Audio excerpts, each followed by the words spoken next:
Hey there, tonight we're uncovering the brutal initiations of the Knights Templar.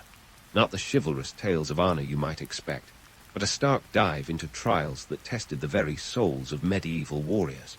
If these stories help you unwind, I'd love a quick like or subscribe, but only if they're genuinely working for you.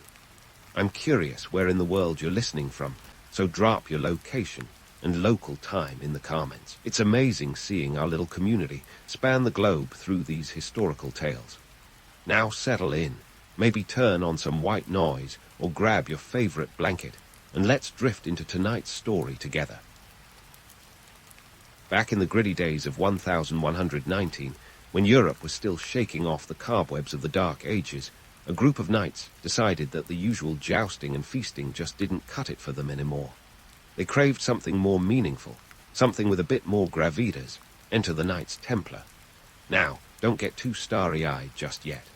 Sure, they had the whole defenders of the faith vibe going for them, but let's peel back the chainmail and see what's really going on. The Knights Templar were born out of the chaotic aftermath of the First Crusade. Picture the scene.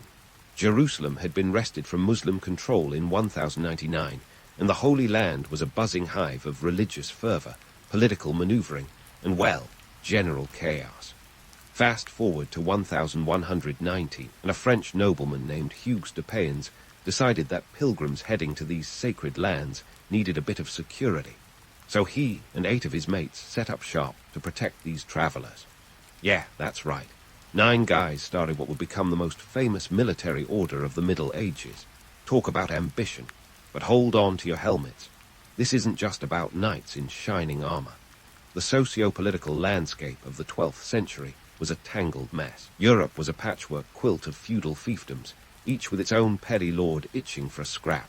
Meanwhile, across the Mediterranean, the Middle East wasn't exactly a picture of harmony either. The Seljuk Turks were still a force to be reckoned with, and the Fatimids in Egypt weren't having any of this crusader nonsense. It was a powder keg, and the Templars were lighting the match. Now, let's talk money. Knights didn't just eat, pray, and slay. They had bills. Suiting up for the Crusades wasn't a budget-friendly endeavor. We're talking about armor, weapons, horses, and those endless supplies of medieval trail mix, dried meats, and hardtack. The cost of equipping a single knight could reach up to £5 sterling. In today's terms, you're looking at the medieval equivalent of a small fortune. And who was footing the bill? Well, the Templars had a knack for fundraising that would put modern campaigns to shame. They weren't just warriors, were medieval bankers, investing in lands and lending money across Europe. Why all the fuss over the Holy Land? It wasn't just about spiritual brownie points. The region was a crossroads of trade and culture, a place where East met West. Control it, and you not only guarded your soul, but also your gold. The economic allure of the Holy Land was magnetic. Spices, silks, and exotic goods flowed through its ports, and every merchant wanted a piece of that action. Plus, there was the added bonus of potential land grants and titles for those who distinguished themselves in battle. It was the medieval version of hitting the jackpot. But let's not romanticize too much. The Crusades were brutal, bloody affairs. They were sold as holy wars, but the reality was a tangled web of greed, ambition, and desperation. The Templars themselves, revered as pious soldiers, were also shrewd operators. They managed to secure papal support early on, which meant they answered to no one but the Pope himself. Talk about a power move. By 1129, they were formally endorsed by the Church at the Council of Troyes, setting them on a path to become one of the most powerful organizations in medieval Europe. In these early days, the Templars weren't exactly rolling in cash. They relied heavily on donations from European nobles who were eager to secure a good spot in heaven, or at least the next best thing. Land, money, even livestock were gifted to the order. But it wasn't just about charity. Donating to the Templars was a savvy investment. They were seen as the ultimate protectors of Christendom, a bulwark against the infidel hordes. And if that wasn't enough, they also offered something akin to a spiritual insurance policy.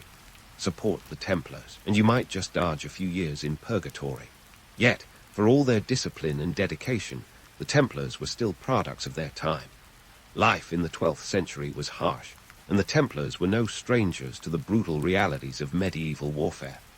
Their code of conduct demanded absolute obedience and a willingness to lay down one's life for the cause.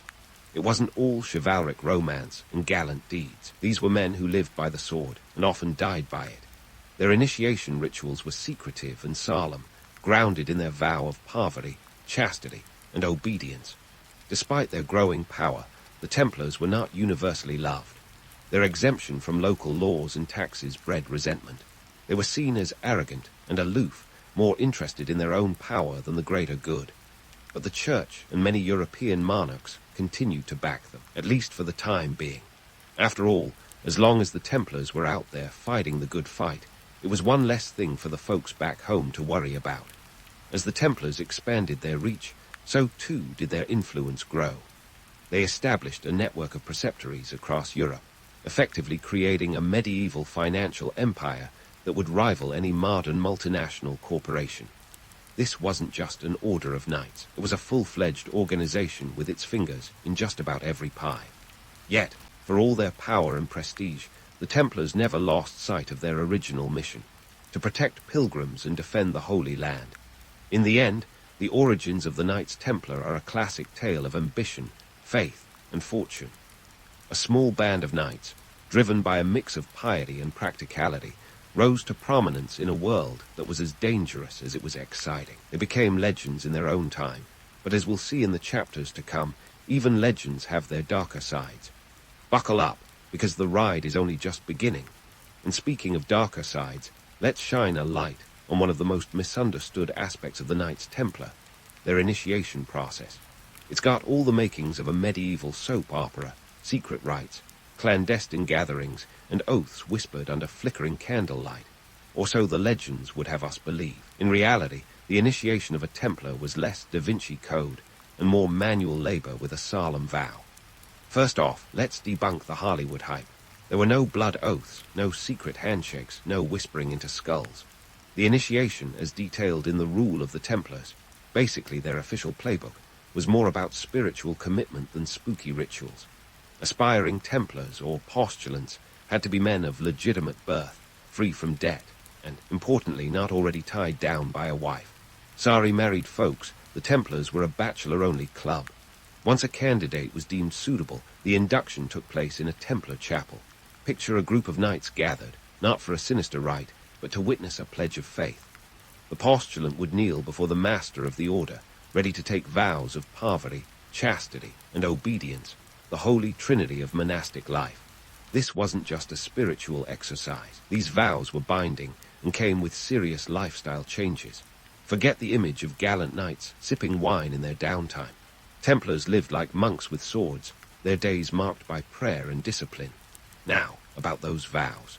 Poverty meant that personal wealth was handed over to the order. Everything the new Templar owned became part of the communal part. In a world where material wealth was everything, this was a radical step. But don't get too teary-eyed. The Templars weren't exactly destitute. As part of one of the wealthiest organizations of their time, they had access to resources that most medieval peasants could only dream of. Chastity, the second vow, is pretty self-explanatory. No wives, no mistresses, no romantic entanglements. The Templars lived in a world where alliances were often sealed with marriage, yet here they stood, sworn to a life of celibacy.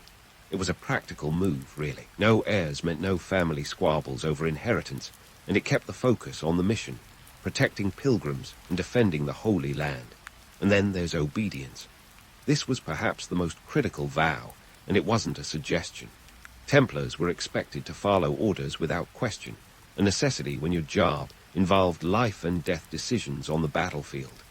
The chain of command was clear and rigid, with the Grand Master at the top. In a time when loyalty could be as changeable as the wind, this kind of discipline was both rare and essential.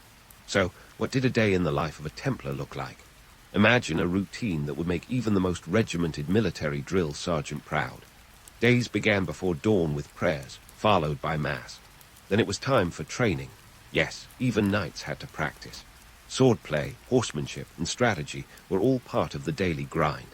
Meals were simple affairs, taken in silence, because who needs chit-chat when you're breaking bread? Financially, the Templars were a powerhouse. Remember, these guys weren't just swinging swords. They were medieval moguls. The order owned vast tracts of land across Europe, which they managed with the efficiency of a corporation.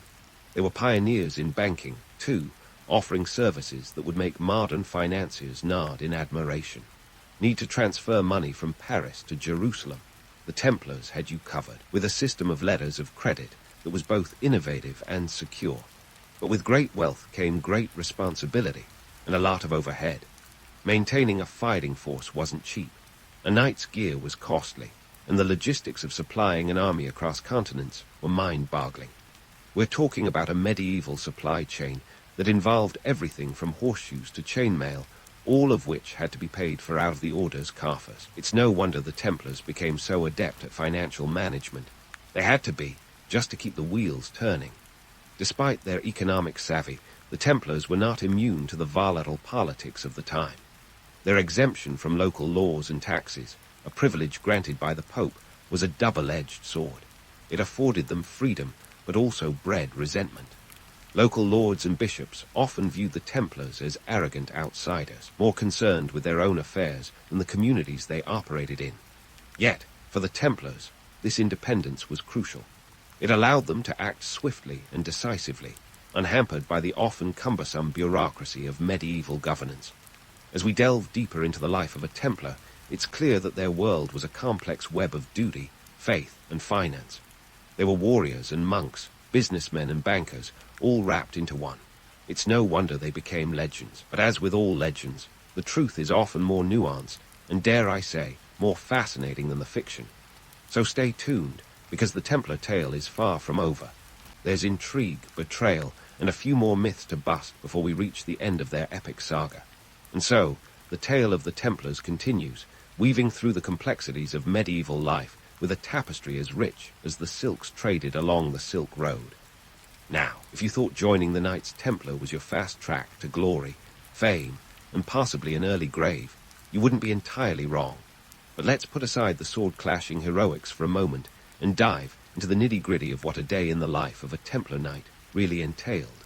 Spoiler alert, it's not all shining armor and damsels in distress. Let's start with the dawn of a typical Templar day. Picture yourself yanked out of your straw mattress before the first roosters crow. Just like that, you're plunged into a world of regimented prayer.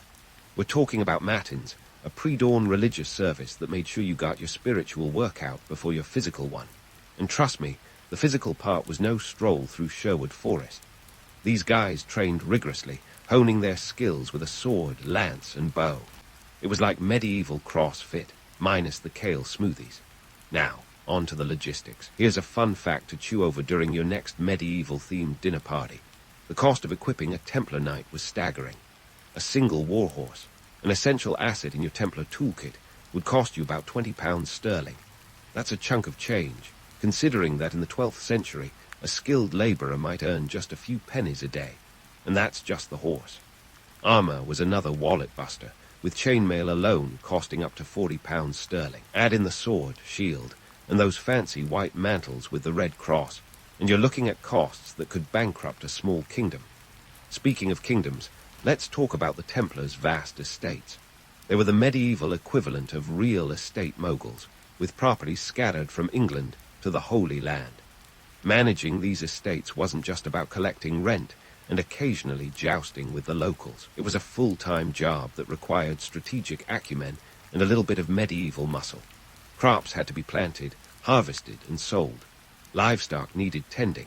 And let's not forget the endless task of fortifying and maintaining castles. The Templars were like the medieval world's version of a Fortune 500 company with a side of holy warfare. But wait, there's more. The Templars weren't just about swinging swords and managing lands. They were also the brains behind one of the most sophisticated banking operations of the Middle Ages. Imagine needing to transfer a hefty sum of money across Europe without the convenience of a banking app. Enter the Templars with their letters of credit. You could deposit your money in, say, Paris, and withdraw it in Jerusalem.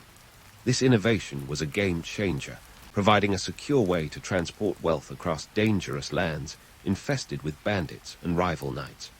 Now, let's burst a few romantic bubbles here. The life of a Templar, despite its legendary allure, was fraught with challenges. The romanticized image of knights galloping into battle with banners flying is a bit of a stretch. Warfare was brutal and unforgiving, and the Templars were often outnumbered, outgunned, and outmaneuvered. Plus, their vow of poverty didn't exactly mean they were living in squalor, but it did mean that personal luxuries were off the table. They were part of a collective, and everything they owned was for the greater good of the order.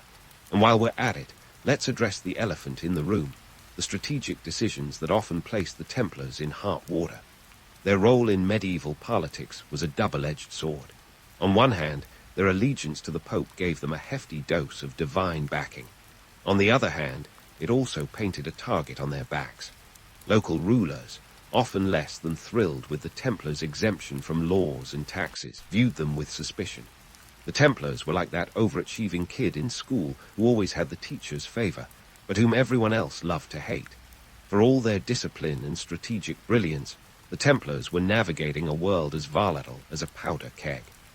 The Holy Land, with its mix of religious fervor and political intrigue, was a tempting prize for any power-hungry monarch or sultan. The Templars' mission to protect pilgrims and maintain control over these sacred sites was a task that required more than just martial prowess. It demanded cunning diplomacy and, at times, ruthless pragmatism. The story of the Templars is a vivid reminder that history is often a clash between romance and reality. Sure, there's a certain allure to the idea of a noble brotherhood sworn to protect the divine.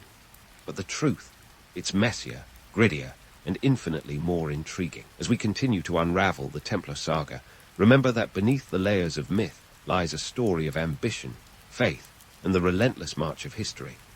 Keep your helmets on, because the journey is far from over. There's more to uncover about these legendary knights and the world they inhabited, a world teetering on the brink of both brilliance and chaos. Now, before we plunge into the juicy details of the Templars' fall from grace, let's set the stage with a little historical context. Picture Europe in the early 14th century. It's a complex chessboard of kingdoms, each one trying to outmaneuver the other. The Crusades are winding down, leaving a power vacuum and a pile of IOUs bigger than a medieval banquet tab. And in the midst of this, we have King Philip Roman IV of France, a monarch whose nickname, Philip the Fair, had more to do with his looks than his political dealings. Philip was knee-deep in debt, mostly thanks to his penchant for lavish spending and a few military misadventures. Enter the Templars, wealthy, influential, and conveniently exempt from taxes. They were the perfect solution to his financial headache and the perfect scapegoat for his problems. A king's gotta do what a king's gotta do, right? So what does Philip do? He decides to take them down, and he does it with all the subtlety of a medieval wrecking ball. Now, let's talk about Pope Clement V. He was the other key player in this Game of Thrones, stuck between a rock and a hard place, or rather between a French king with an agenda and a powerful religious order. Clement was the first pope to set up shop in Avignon, which was conveniently in the orbit of Philip's influence. Coincidence? I think not. Clement was under immense pressure from Philip, who wanted the Templars out of the picture for good. So, when Philip started whispering about heresy and devil worship among the Templars, Clement was all ears. On Friday, October 13, 1307, yes, that's right, the origin of our modern-day superstition about Friday the 13th, Philip made his move. He ordered the arrest of every Templar in France. Picture a medieval sting operation, but with more chainmail and fewer sunglasses. The charges were outrageous. Heresy, blasphemy, sodomy. It was the medieval equivalent of throwing spaghetti at the wall to see what sticks. The accusations were largely unfounded, but Philip wasn't exactly interested in due process. And here's where it gets particularly grim. The Templars were subjected to torture to extract confessions. We're talking about methods that would make even the hardiest Game of Thrones fan wince. But in an era where confession was considered the queen of evidence, a little coercion was all in a day's work. Philip needed those confessions to legitimize his actions, and he got them, by hook or by crook. But why was Philip so hell-bent on dismantling the Templars? It wasn't just about eliminating a rival power. The Templars owned vast amounts of land and wealth, and Philip, being the cash-strapped king he was, had his eyes on the prize. By dissolving the order, he could seize their assets. And oh, what a treasure trove it was. We're talking gold, silver, lands, and castles. It was like winning the medieval lottery, and Philip was all too eager to cash in his ticket. Pope Clement, meanwhile, found himself in a bind. He couldn't ignore the confessions, however dubious they were, without risking a backlash from Philip. So in 1312, at the Council of Vienne, Clement officially dissolved the Knights Templar. It was a political move as much as it was a religious one, a decision made to appease a king rather than serve justice. The Templars were scattered, their lands and wealth absorbed by other orders, or more often than not, by the crown.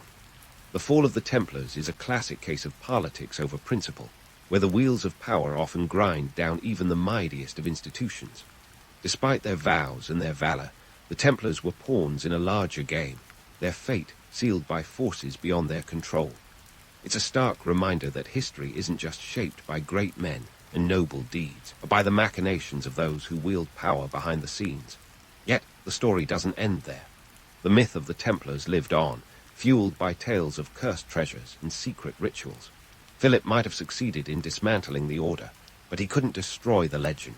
And let's face it, there's something deliciously intriguing about a group of warrior monks who could have been the medieval Illuminati. The appeal of their story, with its mix of heroism and tragedy, continues to captivate our imagination even today.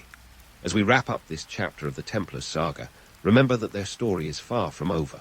There's more to uncover, more myths to debunk, and more truths to reveal. The Templars may have been brought down by a combination of greed and politics, but their legacy endures. So stick around, because the next part of our journey promises even more intrigue and insight into the world of the Knights Templar. And so, with the Templars disbanded, and their wealth redistributed like a medieval game of Monopoly, you'd think that would be the end of it. But nope, just like a good medieval ghost story, the legend of the Knights Templar refuses to stay buried. Fast forward a few centuries, and you'll find them popping up like unexpected plot twists in everything from conspiracy theories to Dan Brown novels. Now, why does this particular group of warrior monks still capture our imagination like a historical Netflix binge? First, let's chat about the conspiracy theories. The beloved territory of late-night Wikipedia dives and YouTube rabbit holes. The Templars are often painted as the puppet masters behind everything from the Freemasons to the Illuminati and even the Holy Grail. The appeal. Secret societies are like catnip for the curious, whispered secrets, hidden treasures, and the tantalizing idea that a few powerful people are pulling the strings behind the curtain of history. If you're a fan of National Treasure or the Da Vinci Code, you've probably got the Templars to thank for your popcorn-fueled adventures. But let's peel back the curtain of myth and look at the cold, hard facts. The Templars were, at their core, a product of their time. They were a response to the chaotic mix of faith, warfare, and economic ambition that defined the medieval world.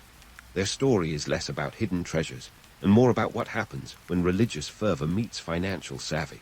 They were pioneers in banking, after all, long before anyone cared about credit scores or cryptocurrency. By innovating secure methods of transferring money across continents, they arguably laid the groundwork for modern finance. Not bad for a bunch of guys in chainmail. And speaking of finance, let's not gloss over the Templars' knack for accumulating wealth. They were essentially the medieval equivalent of a multinational corporation. Picture this: an organization that controls vast swaths of land, operates a sophisticated banking network, and wields considerable influence in both ecclesiastical and secular affairs. It's no wonder they ended up on the radar of cash-strapped monarchs like Philip Roman IV. Templars were living proof that money and power often make uneasy bedfellows, and that sometimes the quest for control can lead to spectacular downfalls. Now, let's tackle the pop culture angle. The Templars have become the ultimate historical cameo, making appearances in video games, movies, and novels. But why? Part of it is their dual identity as both monks and warriors.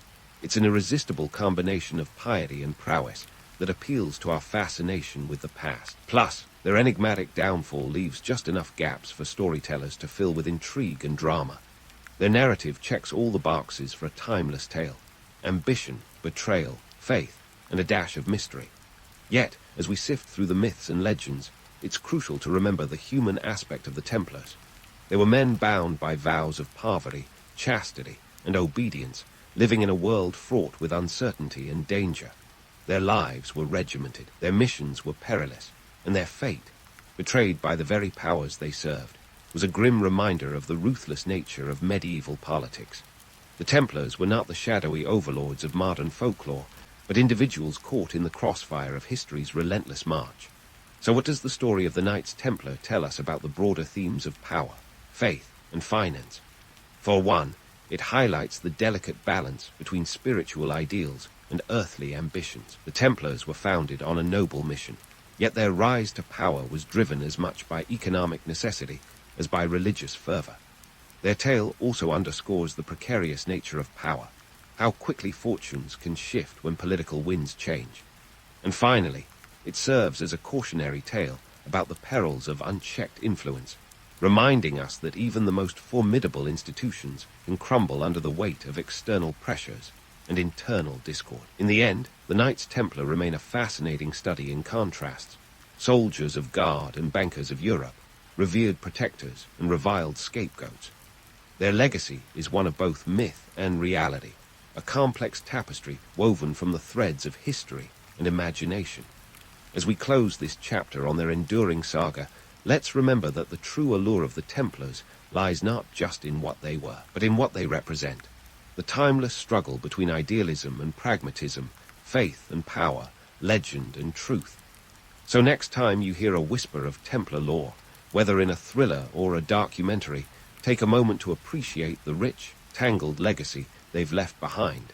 A legacy as intriguing and enigmatic as the knights themselves. In a world where freedom was about as common as a unicorn on a pogo stick, Harriet Tubman, or Araminta Ross as she was originally known, began her life in the swampy fields of Dorchester County, Maryland, around 1820. Now, that's not an exact birth date, because record-keeping for enslaved people was about as reliable as a chocolate teapot. But somewhere in those early years, a legend was born. Minty, as she was affectionately called, was thrust into a harsh world where economic pressures squeezed every ounce of humanity from those in chains. Now, let's talk numbers. In the 1820s, the value of an enslaved person was calculated down to the last dollar, as if they were livestock. A healthy young male might fetch around $1, $200, equivalent to a small fortune today, while women and children were priced lower, like some grim clearance sale.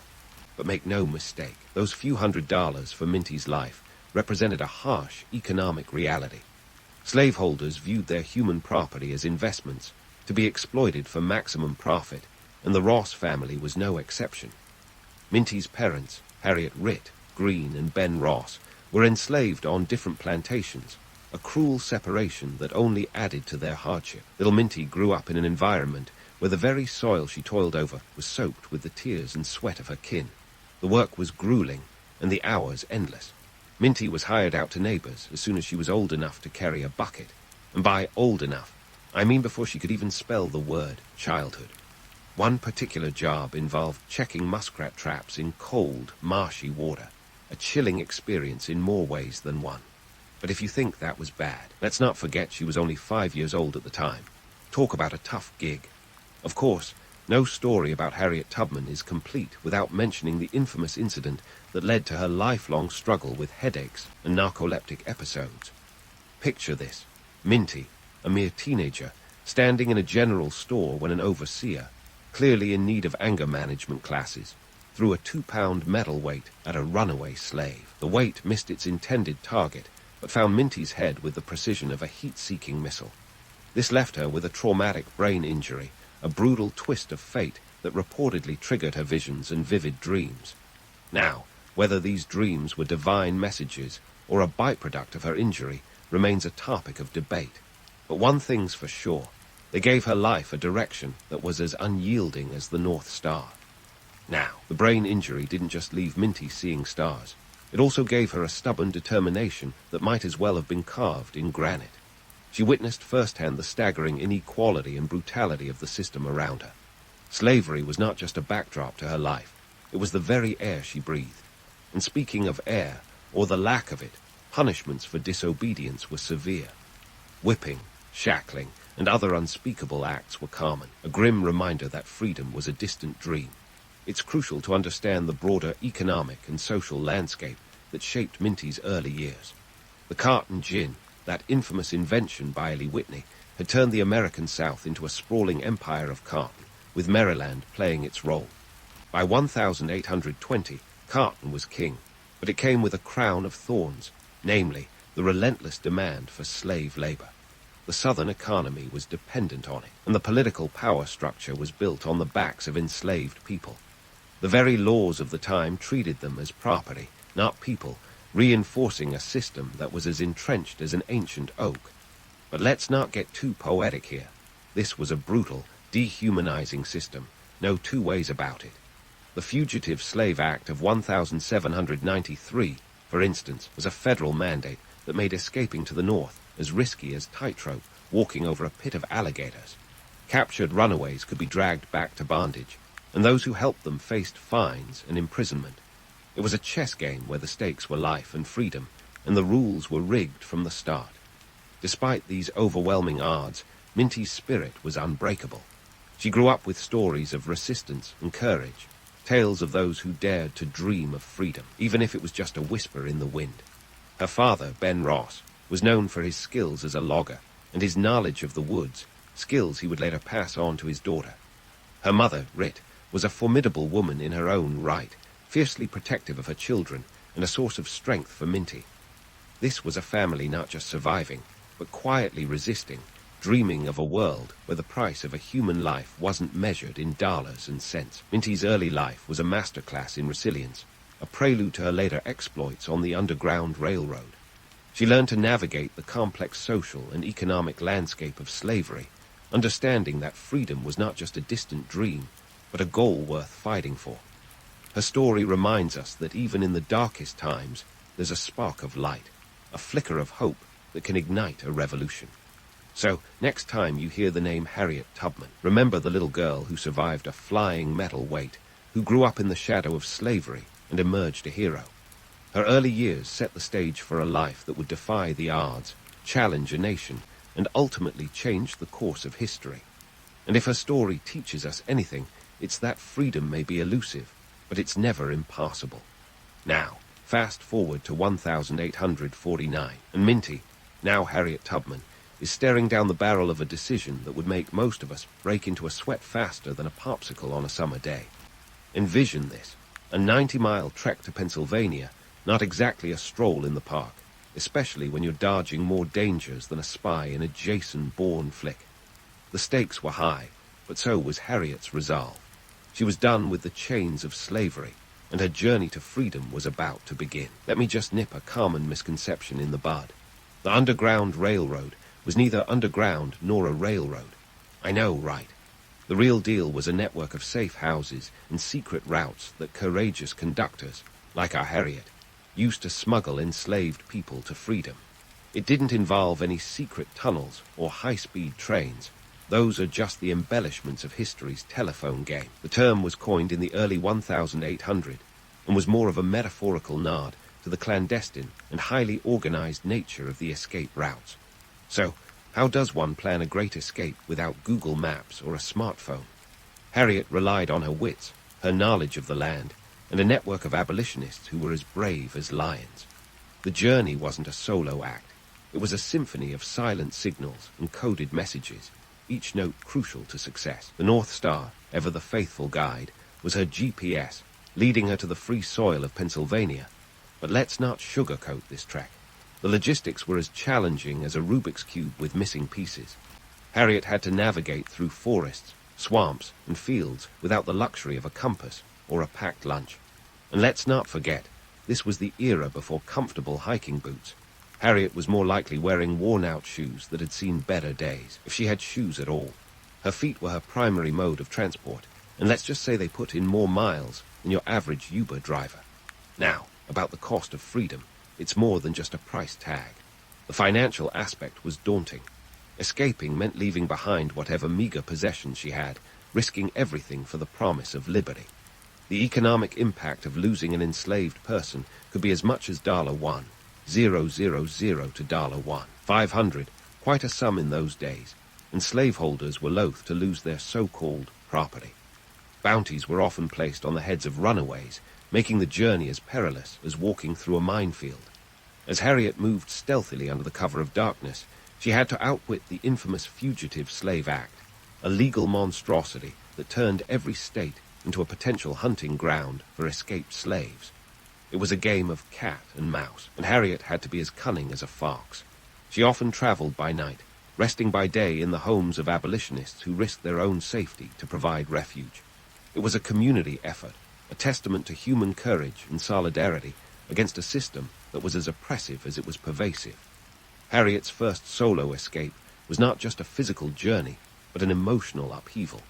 She left behind her family, knowing full well the pain and anxiety they'd endure. But freedom was a calling she couldn't ignore, and she hoped to return one day to rescue them. This was no reckless dash for freedom. It was a calculated, strategic operation that required nerves of steel and a heart full of hope.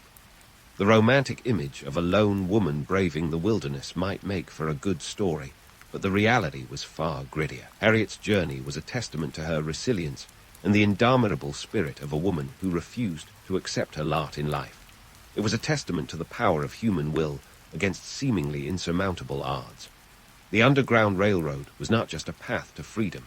It was a beacon of hope, a shining example of what people can achieve when they dare to defy the status quo.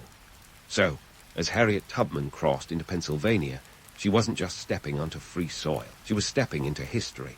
Her escape was more than an act of personal liberation.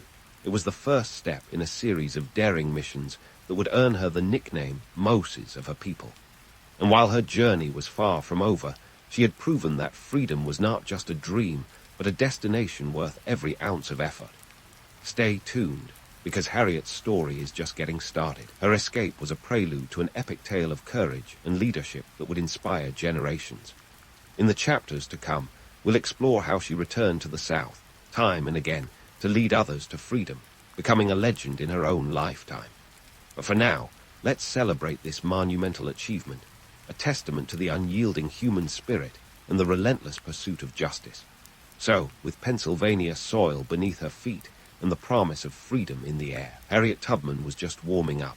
You might think that after such a daring escape, she'd rest on her laurels, maybe write a memoir or two. But no, Harriet had other plans. In fact, she was just getting started on a career that would make any action hero look like a slacker.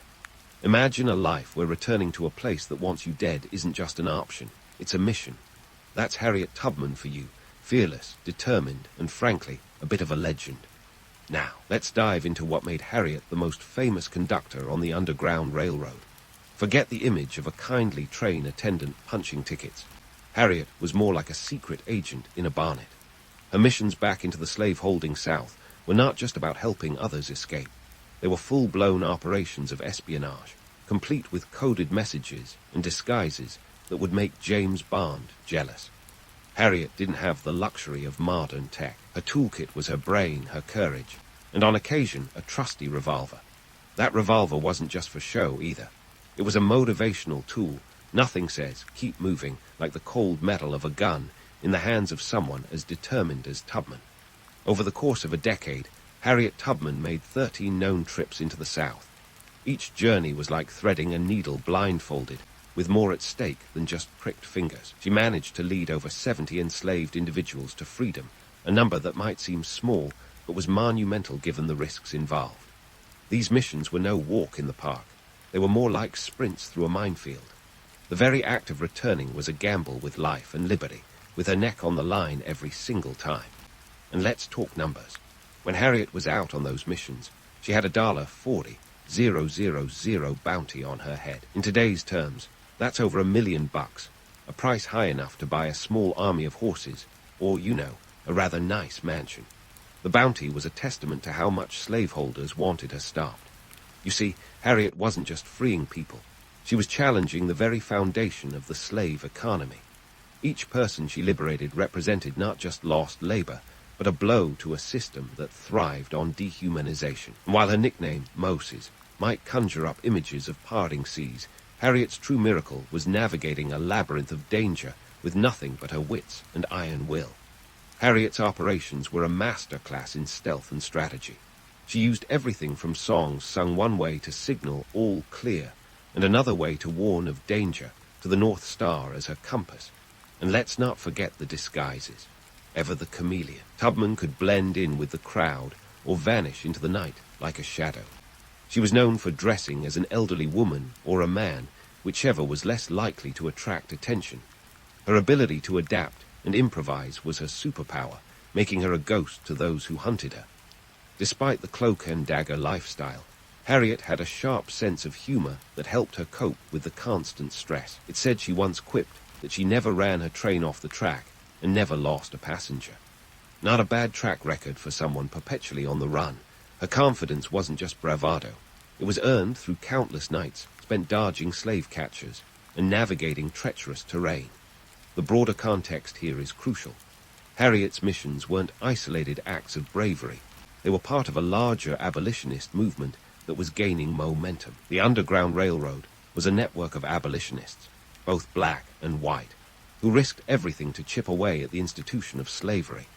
This was a time when laws like the Fugitive Slave Act of 1850 made it legal to capture escaped slaves even in free states, turning the entire country into a potential danger zone for anyone who had escaped bondage.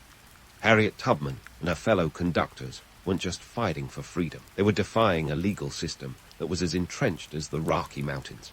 As for Harriet's personal life, let's not romanticize it too much. The woman was a force of nature, but her dedication came at a personal cost.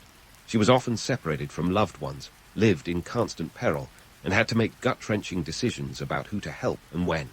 Yet, she never faltered in her mission, driven by a belief in freedom that was as unwavering as her nerves. In the end, Harriet Tubman didn't need to part any seas to earn her place in history. Her legacy was carved out one step at a time, through forests and across rivers, with each mission a testament to what one person can achieve against staggering odds. Her story is not just one of heroism, but of relentless pursuit. She changed lives, defied a nation, and proved that freedom, once tasted, was worth any price. As we continue this journey with Harriet, we'll see her story evolve beyond her role as a conductor.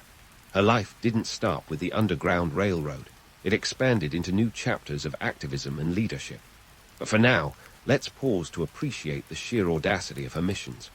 They were the stuff of legends, not because they were easy, but because they were hard-fought and hard-won. Harriet Tubman, the real-life action hero, was a beacon of hope for those who dared to dream of freedom, and the story is far from over. Stay tuned for more escapades and the indomitable spirit of a woman who refused to be anything less than extraordinary. And just when you thought Harriet Tubman might take a well-earned break, perhaps sip some lemonade on a porch somewhere, history had other plans. Enter the Civil War, a period more chaotic than a cat in a room full of rocking chairs. It was a time when the nation was tearing itself apart like a bad breakup, and Harriet saw another opportunity to fight for freedom, this time in a new arena. Now, the Civil War wasn't just a straightforward clash of North versus South, oh no. It was a complex web of politics, economics, and social upheaval. Here's where Harriet Tubman stepped up her game. She joined the Union Army, but don't picture her in a standard-issue uniform just yet. Harriet was a woman of many talents. She became a cook, a nurse, and wait for it, a spy. Think of her as the Swiss Army knife of the Civil War, minus the corkscrew. Harriet's role as a cook and nurse was critical.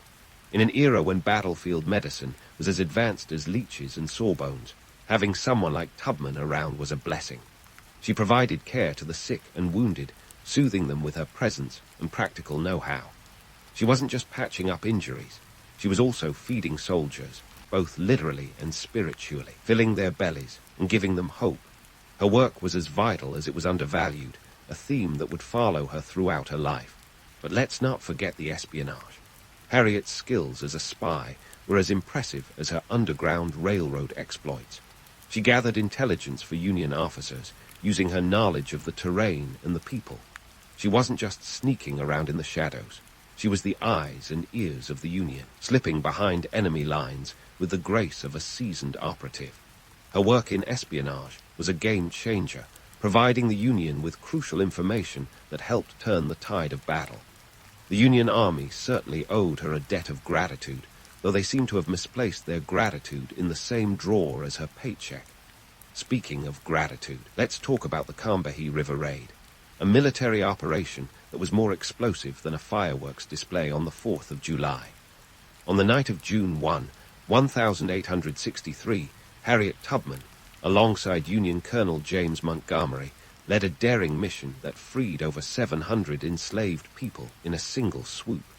This wasn't just a raid. It was a meticulously planned emancipation operation that struck at the heart of the Confederacy's economic engine. Now, Colonel James Montgomery was no slouch. He was a fervent abolitionist and a military tactician who saw the potential in Harriet's intelligence skills. Together, they crafted a plan that was as audacious as it was brilliant.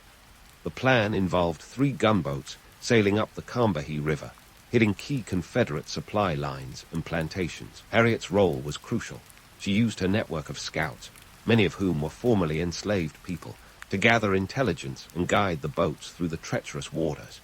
The raid was a smashing success. As Union forces destroyed bridges and Confederate supply routes, Harriet moved among the plantations, guiding hundreds to the safety of the Union boats. Imagine the scene. Enslaved people, hearing the sound of freedom in the distance, dropping their tools and running to the riverbanks where Harriet waded, the living embodiment of liberation. That night, over 700 people embarked on a journey to freedom, thanks to Harriet's leadership and the Union's military might. This wasn't just a tactical victory, it was a psychological blow to the Confederacy. Not only had they lost labor and resources, but they also witnessed their own enslaved people turn against them, siding with the Union cause. The raid was a testament to the power of intelligence and daring, proving that even in the darkest times, freedom could be seized with courage and cunning. Now, you might think that such an operation would earn Harriet a medal, or, at the very least, a hearty thank you from Uncle Sam. But no, the military bureaucracy was about as responsive as a brick wall. Despite her invaluable contributions, Harriet was never paid the full amount she was owed for her service. She received a pension only decades later, and even then, it was through a convoluted process that required her to jump through more hoops than a circus poodle. The Combahee River raid was more than just a daring military operation. It was a bold statement. It showed that the fight for freedom wasn't just about battlefields and bayonets. It was about strategy, intelligence, and the relentless pursuit of justice. Harriet Tubman's role in the raid was a shining example of how one person's courage could alter the course of history. She not only freed hundreds, but also inspired countless others to join the fight against oppression. Harriet's work during the Civil War reshaped her legacy, expanding her reputation from a conductor on the Underground Railroad to a full-fledged war hero. She didn't just sit on the sidelines. She took the field, wielding her skills like a weapon and striking blows for freedom in every way she could. Her story during this period is a reminder that the fight for justice is as complex as the human spirit itself, requiring more than just strength, but also ingenuity and resolve. And so, as the Civil War raged on, Harriet Tubman continued to be a force of nature, an unstoppable whirlwind of determination and bravery. Her contributions during the war were as varied as they were vital, a testament to her unyielding dedication to the cause of freedom. As we look back on her life, it's clear that Harriet Tubman was more than just a hero. She was a revolutionary force, changing the world one daring act at a time. But hold onto your hats, because Harriet's story doesn't end here. There are more chapters to unfold, more battles to be fought, and more insights to glean from her incredible journey. The Civil War was just one stage in her life's remarkable tapestry, a testament to the indomitable spirit of a woman who refused to be anything less than extraordinary. Stay tuned for what comes next, because if you thought the Combahee River raid was thrilling, Harriet's post-war life has its own set of surprises in store. As the dust of the Civil War settled, and the nation began piecing itself back together like a shattered vase, Harriet Tubman found herself in a new world that was as unpredictable as ever. The war had been brutal, but the peace was a different kind of battlefield. For Harriet, it was time to trade in her spy gadgets and nursing supplies for an entirely new set of challenges. This was Reconstruction, a period that promised monumental change, but often delivered it with the speed of molasses in January. Harriet Tubman, ever the activist, didn't rest on her laurels. She turned her attention to the women's suffrage movement, an arena as contentious as a family Thanksgiving dinner with an uninvited political debate. Harriet knew that the fight for freedom didn't end with the abolition of slavery. It extended into every corner of American life, including the right to vote. And let's be honest, suffrage was no walk in the park. It was a grueling marathon of speeches, conventions, and the occasional protest, with suffragists battling for recognition in a society that still thought women belonged more in the kitchen than at the ballot box. Harriet's involvement in the suffrage movement wasn't just symbolic, it was active. She worked alongside notable figures like Susan B. Anthony and Elizabeth Cady Stanton, pushing for a future where women could influence the laws that governed their lives. Yet, despite her legendary status, Tubman's voice in the movement was often overshadowed by her white counterparts. The movement itself struggled with its own racial tensions, a reflection of broader societal issues that refused to vanish overnight. But Harriet was never one to be deterred by societal oversight or the intricacies of racial politics. She continued to speak at suffrage conventions, advocating for the rights of all women, regardless of color. Her life story was a powerful testament to the strength and resilience of women, an inspiring narrative that she shared with audiences who needed a reminder that change was possible, even if it was slower than a dial-up internet connection. Now, let's talk about Harriet's financial situation, which was about as glamorous as a soggy sandwich. Despite her monumental contributions during the Civil War, Harriet Tubman was never properly compensated. You'd think liberating hundreds through the Underground Railroad and serving as a Union spy would be worth a decent paycheck, but Uncle Sam had other ideas. The pension she eventually received was so meager, it was hardly worth the paper it was printed on, an insult to someone who had risked life and limb for freedom. In the years following the war, Harriet found herself struggling with poverty, a harsh reality that underscores the systemic failures of the time. She supported herself by selling pies and root beer, and later opened her home to the elderly and infirm, which led to the establishment of the Harriet Tubman Home for the Aged. This was a woman who gave until she had nothing left, showing that her spirit of service extended far beyond the battlefield. The myth of Harriet Tubman living out her days in comfort thanks to a hero's pension is, quite frankly, as true as the existence of Bigfoot. The reality was starkly different. She relied on the generosity of friends and admirers to make ends meet. In 1899, she finally received a pension increase, but even that was a paltry sum compared to what she deserved. Her financial struggles are a sobering reminder that heroism doesn't always come with a financial reward, a theme that, unfortunately, resonates with many veterans today. As Harriet aged, her body bore the marks of a life lived in the trenches of activism and warfare. The head injury she'd sustained as a child continued to plague her, and she underwent brain surgery in the late 1890, without anesthesia, I might add, because Harriet Tubman was nothing if not tough as nails. She reportedly chewed on a bullet during the procedure, a nod to the battlefield surgeries of the Civil War era. Now, if that doesn't say badass, I don't know what does. Harriet Tubman passed away in 1913 at the age of about 93, although exact birth records remain as elusive as the Holy Grail. Her death marked the end of an era, but her legacy was far from over. Her contributions had reshaped the national landscape, paving the way for future generations to continue the fight for equality. She was buried with military honors at Fort Hill Cemetery in Auburn, New York, a fitting tribute to a woman who had spent her life waging war against injustice. Harriet's legacy is a complex tapestry of triumph and struggle, a reminder that the fight for justice is ongoing and multifaceted. Her life story is a testament to the power of resilience in the face of systemic oppression, a theme that continues to resonate today. Harriet Tubman's name is synonymous with courage and determination, and her life's work is a testament to what can be achieved when one refuses to accept the status quo. But let's not romanticize her story without acknowledging the harsh realities she faced. The myth of the lone hero, while appealing, often overshadows the collective effort required in the fight for justice.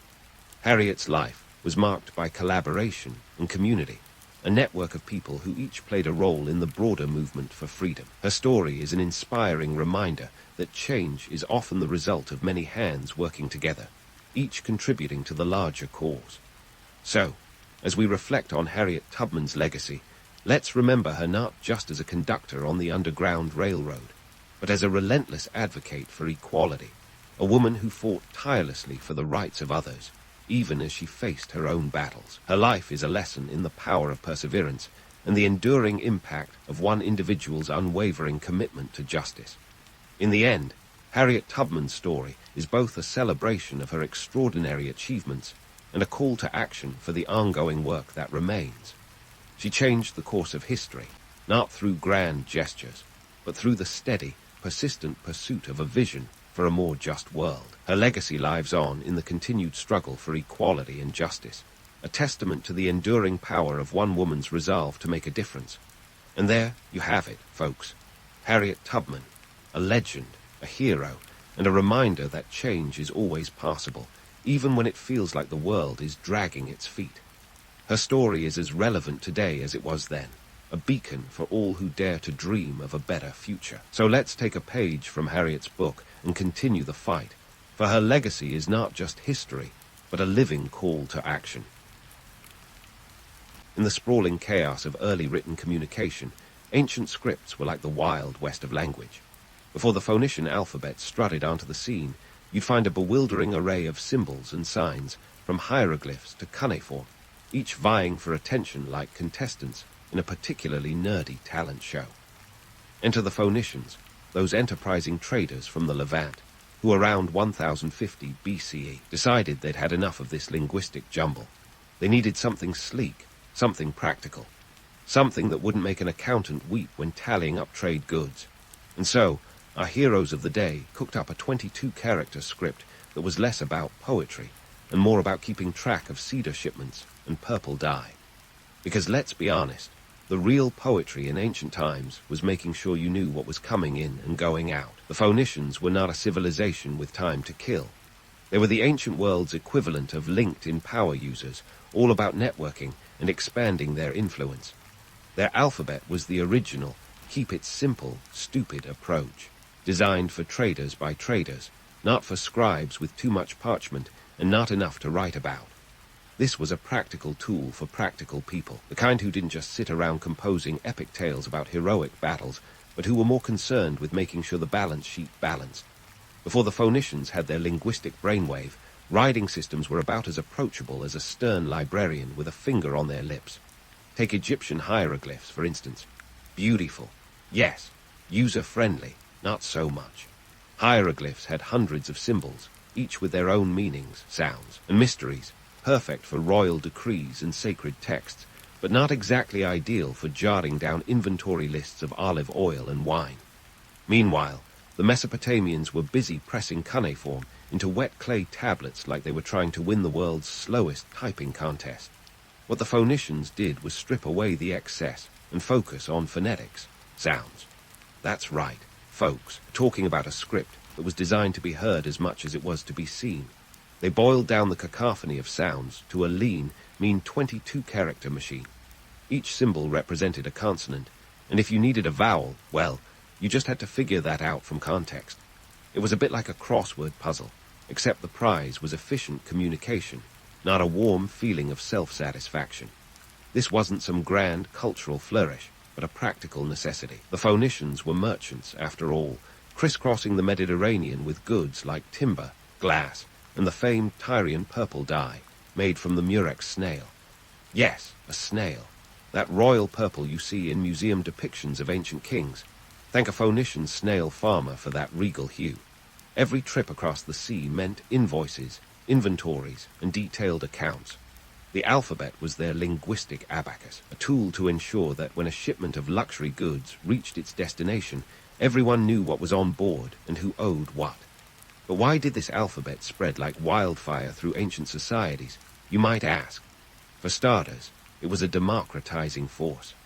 Unlike the complex scripts of yore, which required years of study and a fancy title just to decipher a grocery list, the Phoenician alphabet was accessible. It was the literacy equivalent of IKEA furniture, compact, practical, and available to anyone willing to put in a little effort. Sure, you'd have to figure out how to put it together, but once you did, you'd find it sturdy and reliable. The Phoenician traders were like ancient influencers, spreading their alphabet along their trade routes. Wherever their ships docked, they left behind not just goods, but a shiny new way to communicate. Their script was adopted and adapted by the Greeks, who added vowels and refined it into a system that became the basis of Latin, and by extension, modern Western alphabets. Talk about a legacy. Now, let's not get overly romantic about this. It wasn't all sunshine and enlightenment. The spread of the alphabet was driven by cold, hard economics. The Phoenicians were not altruists on a mission to educate the masses. Their primary goal was to make money, and lots of it. The easier it was for their trading partners to understand their ledgers, the smoother their transactions went. This was capitalism in its embryonic form, and the Phoenician alphabet was its first tool, a linguistic Swiss army knife. Understanding the Phoenician alphabet's rise is like watching a masterclass in how practicality can trump complexity. In a world bogged down by cumbersome scripts, the Phoenicians didn't just create an alphabet, they streamlined communication for an entire era. Their innovation was a linguistic revolution, driven not by poets or philosophers, but by the relentless demands of trade and commerce. And while they might not have foreseen it, their invention laid the groundwork for a more connected world, one where writing became not just the domain of the elite, but a tool for everyone. So next time you jot down a quick note or send a text, give a nod to those ancient Phoenician traders. They might not have penned epic sagas, but their script was the foundational code that helped build the tower of human communication. It was the alphabet that said, "Let's cut the fluff and get down to business." And in doing so, it opened up a world of possibilities. The Phoenician alphabet was the Rosetta Stone of its day, minus the mystique, and with a lot more hustle. As their ships sliced through the Mediterranean waves, this linguistic marvel hitched a ride, stowing away among crates of cedar and amphorae of olive oil. By 800 BCE, this alphabet was the viral sensation of the ancient world, capturing the imaginations of societies like Greece and Rome. But it wasn't just a case of as is, where is. Oh no, the Greeks took this 22-consonant wonder and gave it a glow-up that would make even the most seasoned Instagram influencer jelly. The Greeks had a knack for taking a great idea and making it their own. They looked at the Phoenician alphabet and said, "Let's add some vowels, shall we?" And with that, they transformed a practical trading tool into the foundation of Western literature. The addition of vowels wasn't just a cosmetic enhancement. It was a linguistic revolution. Suddenly, the Greeks had a way to express every nuance of their thoughts, from the epic tales of Homer to the philosophical musings of Plato. Imagine trying to write the Iliad without vowels. It'd be like trying to sing opera with a mouth full of marbles. Homer, that legendary bard whose existence is as hotly debated as whether cats truly love their owners, was reportedly jazzed about this newfangled writing system. According to legend, he may have even been the first to put it to the test, using it to pen down stories that had been passed orally through generations. Whether Homer was a single man or a convenient label for a group of storytellers, the impact of the Greek adaptation of the alphabet was undeniable. It was like giving a kid a box of crayons and watching them draw the Sistine Chapel. Okay, maybe that's a stretch, but you get the idea. Meanwhile, over in Italy, the Etruscans were eyeing the Greek alphabet like a fashionista eyeing the latest trends in Milan. They, too, adopted and adapted it, paving the way for the Latin script. The Romans, ever the pragmatic bunch, took this modified version and ran with it, eventually spreading it across their empire like a linguistic wildfire. By the time they were done, Latin was the lingua franca of the Western world, and the Phoenician alphabet's DNA was woven into the very fabric of European communication. But let's not pretend it was all smooth sailing. The alphabet's journey was more of a bumpy road trip than a seamless cruise. Sure, the Greeks and Romans embraced it, but not without some initial resistance. Adopting a new writing system is like switching to a new operating system on your phone. There's always a learning curve, and not everyone was keen on upgrading. Some traditionalists clung to their old scripts like they were heirloom recipes, reluctant to give up the familiar for something newfangled and foreign. And speaking of foreign, let's not forget the cultural tensions this alphabet stirred up. Its spread was inextricably linked to trade, and by extension, power. The Phoenicians were savvy merchants, but their influence wasn't always welcome. In some regions, their alphabet was seen as a symbol of foreign domination, a reminder of the economic and cultural clout these maritime traders wielded. It wasn't just about communication, it was about control, and not everyone was eager to play along. But here's the kicker. The alphabet's simplicity was its superpower. In a world where knowledge was often hoarded by the elite, this new script was a great equalizer. It allowed more people than ever to access the written word, from merchants scribbling down transactions to poets composing odes. It was a democratizing force, opening the doors to literacy for those who had previously been shut out. That's not to say everyone suddenly became literate overnight, but it was a step towards broader accessibility. And what about those bumps along the way? Well, the Phoenician alphabet wasn't immune to the whims of time and geography. As it spread, it morphed and evolved to suit the needs of different cultures. The Greeks jazzed it up with vowels, Romans gave it a Latin twist, and each iteration brought its own quirks and challenges. It was like a game of telephone, with each society putting its own spin on the original message. This wasn't just a story of linguistic evolution. It was a tale of cultural exchange, trade, and adaptation. The Phoenician alphabet was a tool of commerce that became a vessel for culture, carrying the stories, ideas, and identities of those who used it. It was a linguistic passport, granting entry to a world of communication that transcended borders. Yet, for all its practical benefits, the Phoenician alphabet also bore witness to the complexities of human interaction. It was a reminder that language is both a bridge and a barrier, capable of uniting and dividing in equal measure. In its journey across the Mediterranean, this script encountered resistance and acceptance, adaptation and transformation, embodying the dynamic, ever-changing nature of human society. So, as we continue this exploration into the world of ancient alphabets, let's not forget the lessons of the Phoenician script, that simplicity can be revolutionary, that adaptation is the key to survival, and that sometimes the most profound changes come not from grand gestures, but from the quiet, unassuming innovations that spread quietly, yet inexorably, through the currents of history. Now, let's face it, the Phoenicians were like the ancient world's version of a Fortune 500 company. They didn't just dabble in maritime trade for fun, they dominated it. Their empire, stretching from the ancient city of Tyre all the way to Carthage, wasn't just a geographical spread, it was an economic powerhouse. You see, the Phoenicians weren't interested in conquering lands with swords and spears. Instead, they conquered with contracts and trade agreements, leaving their mark not through force, but through commerce. This wasn't a group of seafaring adventurers aimlessly wandering the Mediterranean. They had a business plan, and at the center of it all was their trusty alphabet. Think of it as their secret weapon, not in the way of launching 1,000 ships, but in launching 1,000 contracts. This script was their ledger, their invoice, their trade agreement all rolled into one. It was the linguistic glue that held their trading empire together, ensuring that when goods moved from port to port, everyone was on the same page, literally. Now, let's talk about the myth of Phoenician naval might. You might have heard whispers of their legendary fleets, supposedly unmatched in strength and strategy. But let's not get carried away with romantic notions of sea battles and naval supremacy. The real story: the Phoenicians weren't the ancient equivalent of the British Royal Navy. Instead, their true strength lay in their ability to navigate not just the seas, but the complex web of trade relations. Their ships weren't war machines, they were floating marketplaces. Forget about cannons and catapults. Phoenician vessels carried cargo like cedar wood, Tyrian purple dye, and glass. This wasn't about naval conquest. It was about creating connections, building relationships, and expanding their network. They were the original networkers, long before LinkedIn made it cool. They made friends in every port, ensuring that their goods and their alphabet were welcome wherever the tides took them.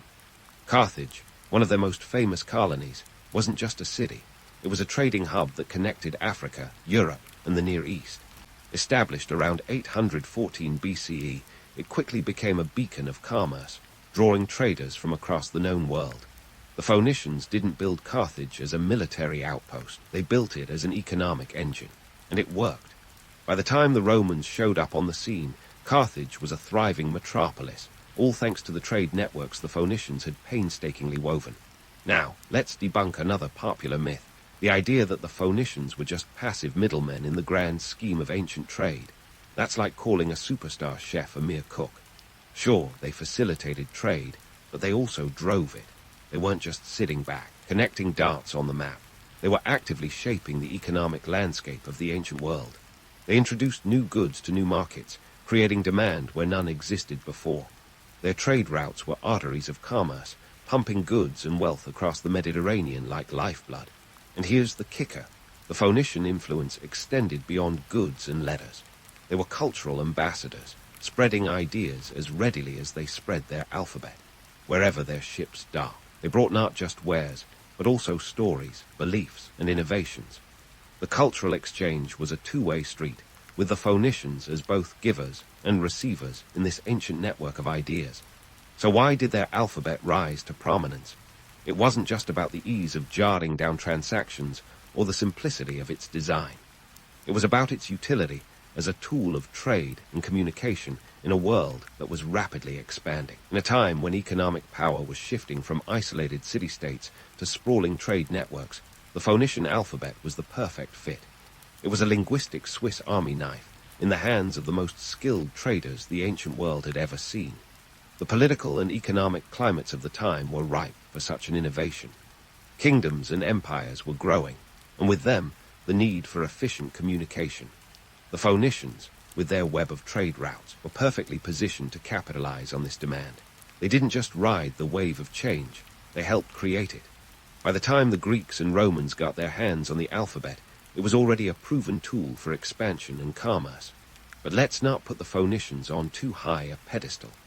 Their rise and eventual fall were driven by the harsh realities of ancient geopolitics. While their trade networks brought them wealth, they also attracted envy and competition. Rivals emerged, eager to tap into the lucrative trade that the Phoenicians had pioneered. And as the political landscape shifted, so too did the fortunes of the Phoenician city-states. Yet, through it all, the alphabet they created endured. It was a testament to the power of simplicity and practicality, a tool born out of necessity that became a catalyst for cultural and economic change. The Phoenicians may not have set out to change the world, but their alphabet did just that. It was a bridge from the past to the future, connecting cultures and peoples in ways that would shape the course of history. So, as we wrap up this chapter of our exploration, remember that the Phoenician alphabet wasn't just a collection of characters. It was a symbol of innovation, a testament to the power of trade and communication, and a reminder that sometimes the most revolutionary ideas come not from grand gestures, but from the quiet, relentless march of progress. And as we continue to delve into the story of this remarkable script, we'll see just how far its influence spread and the lasting impact it had on the world. Stay tuned, because the story of the Phoenician alphabet is far from over. And here's where our story takes a decidedly less sunny turn. For all the glory and glamour of the Phoenician alphabet riding the waves of trade, there's a murkier side to its proliferation that doesn't quite make the cut in the highlight reel. You see, the spread of this alphabet wasn't just about charming traders and eager students. Nope, sometimes it was strapped right alongside the ambitions of colonial expansion and military might, like a linguistic Trojan horse. Now, before you picture Phoenician, warriors gallivanting across the Mediterranean, swords in one hand and scrolls in the other, let's set the scene straight. The Phoenicians were more about subtlety and savvy than brute force, but their influence wasn't always a gentle nudge toward cultural enrichment. Sometimes it was more of a shove accompanied by a stern reminder of who called the shots. Take Carthage, for instance, that bustling hub we chatted about earlier. Carthage wasn't merely an economic marvel. It was also a strategic bastion of Phoenician power. Established in 814 BCE, it quickly grew into a formidable presence in the western Mediterranean. While it wasn't built on the bones of conquered territories, its expansion was far from a friendly neighborhood game of monopoly. The infamous Punic Wars with Rome, beginning in 264 BCE, might have had a lot to do with territorial disputes, but underlying those clashing swords was a war of influence, where language was as much a tool of control as any spear. The alphabet that ferried trade manifests also became a tool of governance and domination. As Carthage extended its reach, the script followed, imprinting itself on administrative documents, local decrees, and public notices. This wasn't just about convenience, it was about asserting a cultural presence. Language, as they say, is power, and in the hands of the Carthaginians, it became a subtle yet potent means of establishing authority over the lands they controlled. The message was clear. If you wanted to play in Carthage's league, you better learn their rules, written in their script. But let's not just take my word for it. Dive into the annals of history, and you'll find primary sources like the treaties between Carthage and Rome, which were originally penned in Punic, Carthage's local dialect of Phoenician. These documents weren't just agreements, They were declarations of linguistic dominance. They let everyone know who was in charge, at least until the Romans decided they had something to say about that. Now, it wasn't just Carthage playing this game. Other Phoenician colonies, from the Iberian Peninsula to the shores of North Africa, operated with a similar playbook. They went out to win hearts and minds for the sake of cultural exchange alone. The alphabet was a means to consolidate power, to unify disparate peoples under a common administrative language. The Romans, who later took a page from this book, understood this quite well. They recognized that conquering the land was only half the battle. The real victory lay in capturing the hearts and tongues of the people. And here's where things get even grittier. The spread of the Phoenician alphabet wasn't just a matter of opening schools and handing out textbooks. Occasionally, it was accompanied by the pressures of colonial systems and military might. The alphabet rode shotgun with the expansion of Phoenician colonies, becoming a tool not just of trade, but of cultural imposition. It's like the ancient version of my way or the highway, except in this case, the highway was paved with alphabets. Let's talk about the Phoenician colonization of Cyprus, around 800 BCE. This wasn't a peaceful meet and greet at the local agora. The Phoenicians established themselves on the island by creating a network of city-states that were economically and politically tied to Tyre, their mother city. As their influence grew, so did the use of their alphabet in administrative and commercial affairs. This wasn't just a case of spreading knowledge. It was about embedding their cultural framework into the very fabric of society. It was a subtle form of cultural dominance, one that ensured Phoenician interests remained paramount. Even in the face of resistance, the Phoenician script often found a way to persist. In regions where local populations resisted the encroachment of Phoenician culture, the alphabet sometimes served as a compromise, a bridge between the native scripts and the new Phoenician way. Documents from areas like Sardinia and Sicily show the blending of local symbols with Phoenician characters, a testament to the tug-of-war between cultural preservation and the pressures of a dominant trade network. But let's not sugarcoat it. The alphabet wasn't always welcomed with open arms. In some corners of the ancient world, it was seen as a tool of the oppressor, a symbol of foreign control. Indigenous cultures often had their own scripts and traditions, and the introduction of a foreign alphabet could be perceived as a threat to their identity. It was the cultural equivalent of a hostile takeover, where the new boss not only changes the office decor, but insists everyone learn their language, too. So, as much as we might wish to romanticize the spread of the Phoenician alphabet as a beacon of enlightenment, it's crucial to acknowledge the darker shades in this historical canvas. This wasn't just about fostering understanding and bridging cultures. At times, it was about consolidating power and extending control, using the alphabet as a quiet yet effective instrument of domination. The Phoenician alphabet's journey wasn't a simple tale of cultural exchange, but a complex saga of influence, power, and sometimes coercion. It reminds us that while language can unite, it can also divide or even subjugate. The script that carried tales of trade also carried the weight of authority, marking it as a symbol of both progress and dominance. As we continue to explore this rich tapestry of history, let's remember that the story of the Phoenician alphabet is as multifaceted as the people who wielded it. It's a testament to the power of language, not just to communicate, but to control. And as we delve deeper, we'll see how this ancient script continued to evolve, leaving its indelible mark on the pages of history. Stay tuned, because the story of the Phoenician alphabet is far from finished, and its legacy is one that continues to resonate through the ages. The story of the Phoenician alphabet is far from finished, and its legacy is one that continues to resonate through the ages.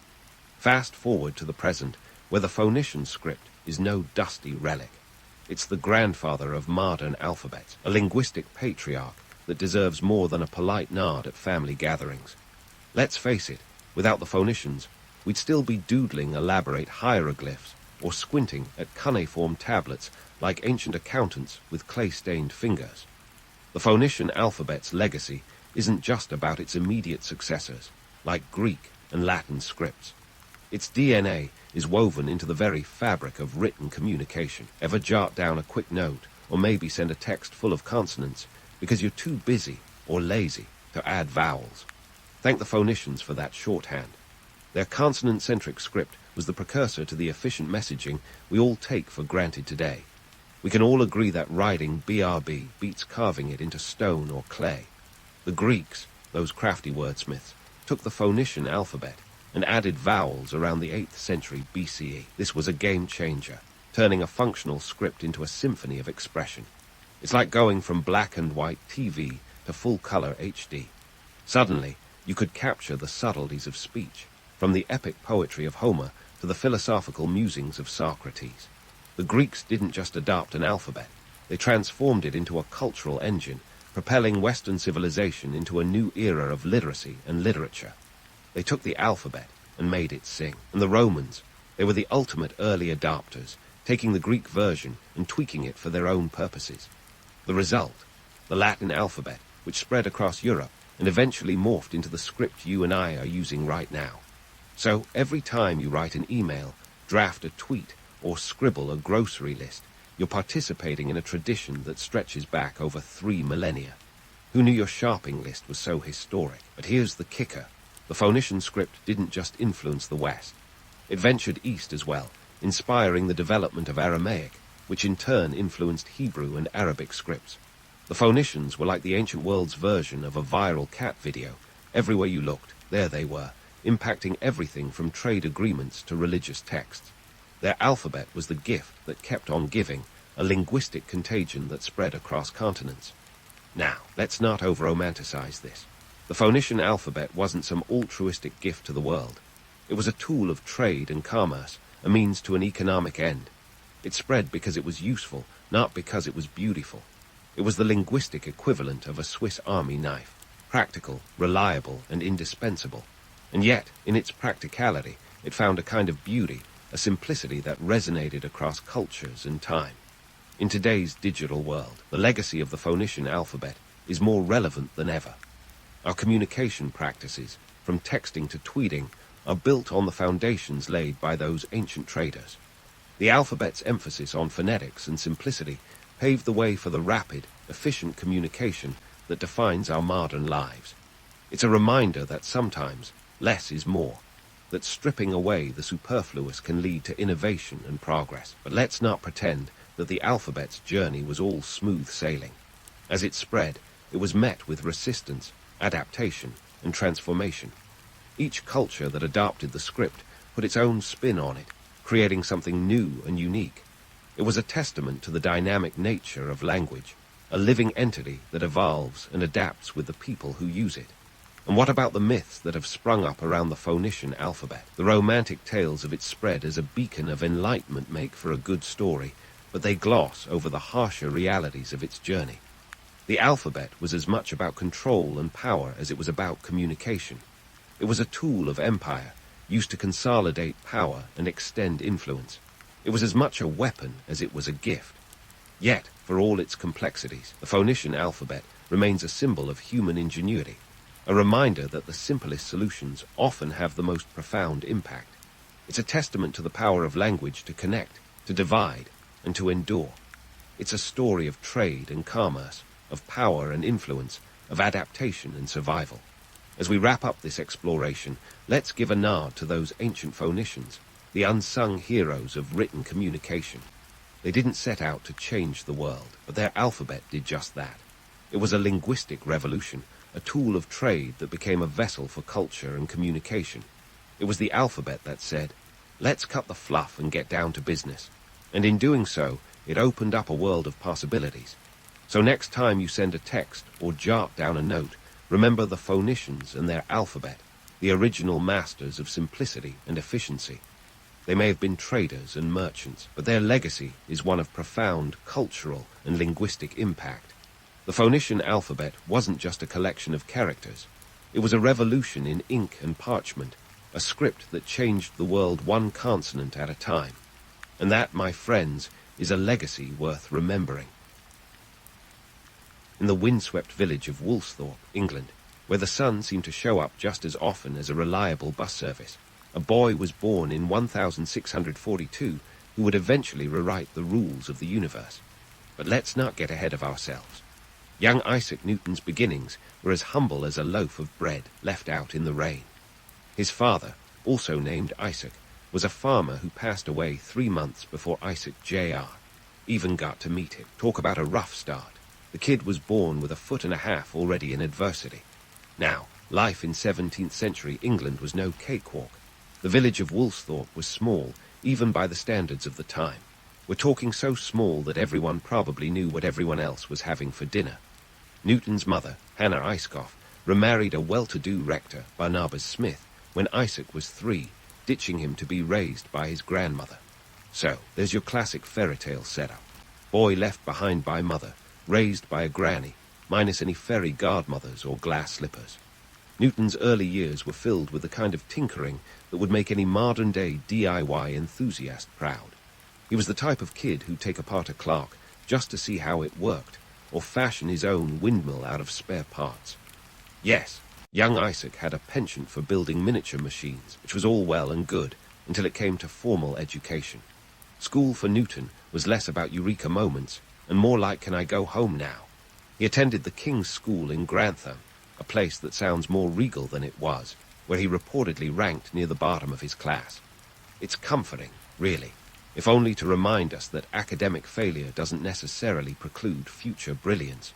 In those days, education was a luxury, not a right, and the curriculum was as dry as a stale biscuit. Latin was the lingua franca of the educated, and it was drilled into the students with the enthusiasm of a dentist extracting a particularly stubborn tooth. But Newton, bless his soul, was less interested in conjugating verbs and more fascinated by geometry and mechanics. And while his classmates might have spent their afternoons kicking stones around, Isaac was busy crafting sundials and water clocks, not too shabby for a kid who once got bullied so badly that he reportedly fashioned a weapon to clobber his tormentor. Who needs a knight in shining armor when you've got a brain like Newton's? But let's tackle the elephant in the orchard, the infamous apple incident. Legend has it that Newton was sitting under a tree when an apple decided to take a nosedive onto his head, prompting an aha moment about gravity. While this story is irresistibly charming, it's about as authentic as a $3 bill. The reality is more mundane yet profound. Newton himself, in later years, told a biographer that he was inspired by watching apples fall, but there's no mention of any cranial impact. It's a classic case of history getting a little too poetic. The apple story is delightful because it encapsulates the essence of discovery, a sudden, simple realization that changes everything. It's the light bulb moment before light bulbs were even a twinkle in Edison's eye. The truth about Newton's insight into gravity is that it was more of a slow simmer than a flash-in-the-pan epiphany. His observations about falling apples were part of a broader contemplation on the movement of celestial bodies. That's right, he was connecting the dots between the ground beneath his feet and the heavens above. If anything, the apple story, in its mythologized form, represents the romantic allure of a singular moment of brilliance, the kind of moment that makes for a good tale but a lousy reflection of reality. While the apple may not have bonked him on the head, it did serve as a symbol for his deep dive into the mechanics of the universe. By the age of 17, Newton was prepared to take on the world, or at least the University of Cambridge, which was pretty much the same thing back then. But life had a few more curveballs to throw before he got there. His mother pulled him out of school to manage the family farm, a task he took to with all the enthusiasm of a cat in a bathtub. Farming may have been in his blood, but it was clearly not in his future. Fortunately, his uncle and former headmaster recognized his intellectual spark and convinced his mother to send him back to school. Thus, Newton returned to his studies, eventually securing a spot at Trinity College, Cambridge, in 1661. And so began the next chapter of his life, where he would transition from a curious boy tinkering in Granny's backyard to a scholar who would soon set the scientific world on fire. His early misadventures and humble beginnings were just the prelude to a life that would forever alter our understanding of the world. Newton's story reminds us that genius can sprout from the most unlikely of places, even from the quiet, rain-soaked corners of a rural English village. Newton arrived at Cambridge, a place that was like Hogwarts minus the magic, but with all the eccentricity of a medieval institution. Picture cobblestone pathways, ancient halls, and professors in robes that probably hadn't seen a washboard in decades. It was 1661, and Cambridge was the intellectual heart of England, though some might argue it was more like a brain half asleep.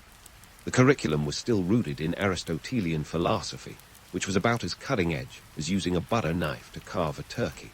But Newton, never one to follow the crowd, had other ideas. At Trinity College, Newton found himself in an environment both liberating and stifling. The library was a treasure trove of knowledge, but at the same time, the institution seemed stuck in the intellectual dark ages. He was a subsizar, which meant he was essentially a student/servant, working for his keep. Think of it as a 17th century version of work-study, where you could be found scrubbing floors 1 minute and tackling complex mathematical theories the next. Despite the drudgery, Newton thrived in the shadows, like a genius caterpillar waiting to metamorphose. Then came 1665, a year that promised academic advancement, but delivered a pandemic instead. The Great Plague swept through England like a grim reaper on a mission. Cambridge shut its doors, sending students scattering like leaves in a storm. While others might have seen this as a forced vacation, Newton saw it as an opportunity. He returned to Woolsthorpe, his old stomping ground, the place where his mind could roam free without the constraints of academic formality, and thus began what we might call Newton's annus mirabilis, a year of wonders. No, not a miraculous year where apples fell like rain, each one whispering secrets of the universe, but a time when isolation became his greatest ally. Away from the chaos of the world, Newton dived headfirst into a sea of ideas. He explored optics, theories of motion, and began to dabble in a new mathematical language that would come to be known as calculus. While today, calculus is the bane of many a high school student, back then, it was as revolutionary as discovering fire. Now, let's debunk the myth that Newton invented calculus overnight, during a feverish bout of inspiration. The reality was more like a slow, painstaking process that unfolded over months, if not years. Newton wasn't just scribbling equations on parchment by candlelight. He was wrestling with concepts that were as slippery as a greased pig. He developed what he called the method of fluxions, a precursor to modern calculus, which dealt with continuous change. It wasn't about solving neat little problems, but about understanding the chaotic dance of the universe. Contrary to romanticized tales, Newton's journey into calculus was less eureka and more, oh, come on. It was a messy, iterative process, filled with trial and error. Calculus wasn't just birthed in a vacuum either. The economic context of the time demanded new tools to solve practical problems in navigation, astronomy, and engineering, a fact that's often overshadowed by the myth of the lone genius. But let's not ignore the undeniable allure of the myth. The idea of Newton, alone in his room, conjuring calculus like a wizard with a quill, is irresistible. It paints a picture of genius as a solitary pursuit, an image that's both misleading and enchanting. The truth, however, is that Newton was building on the work of others, and would, in turn, be built upon by those who came after him. While Newton was in his intellectual cocoon, the world outside was anything but serene. The Great Plague was a stark reminder of the fragility of life and the limits of human understanding. In a way, it was the perfect backdrop for Newton's work. It underscored the urgency of scientific inquiry and the need to make sense of a world that seemed to teeter on the brink of chaos. As Newton connected the dots between mathematics and the physical world, he laid the groundwork for what would become one of the greatest intellectual legacies in history. But his discoveries were not just the result of innate brilliance. They were also a product of his times. The economic and social upheavals of 17th century England created a fertile ground for innovation.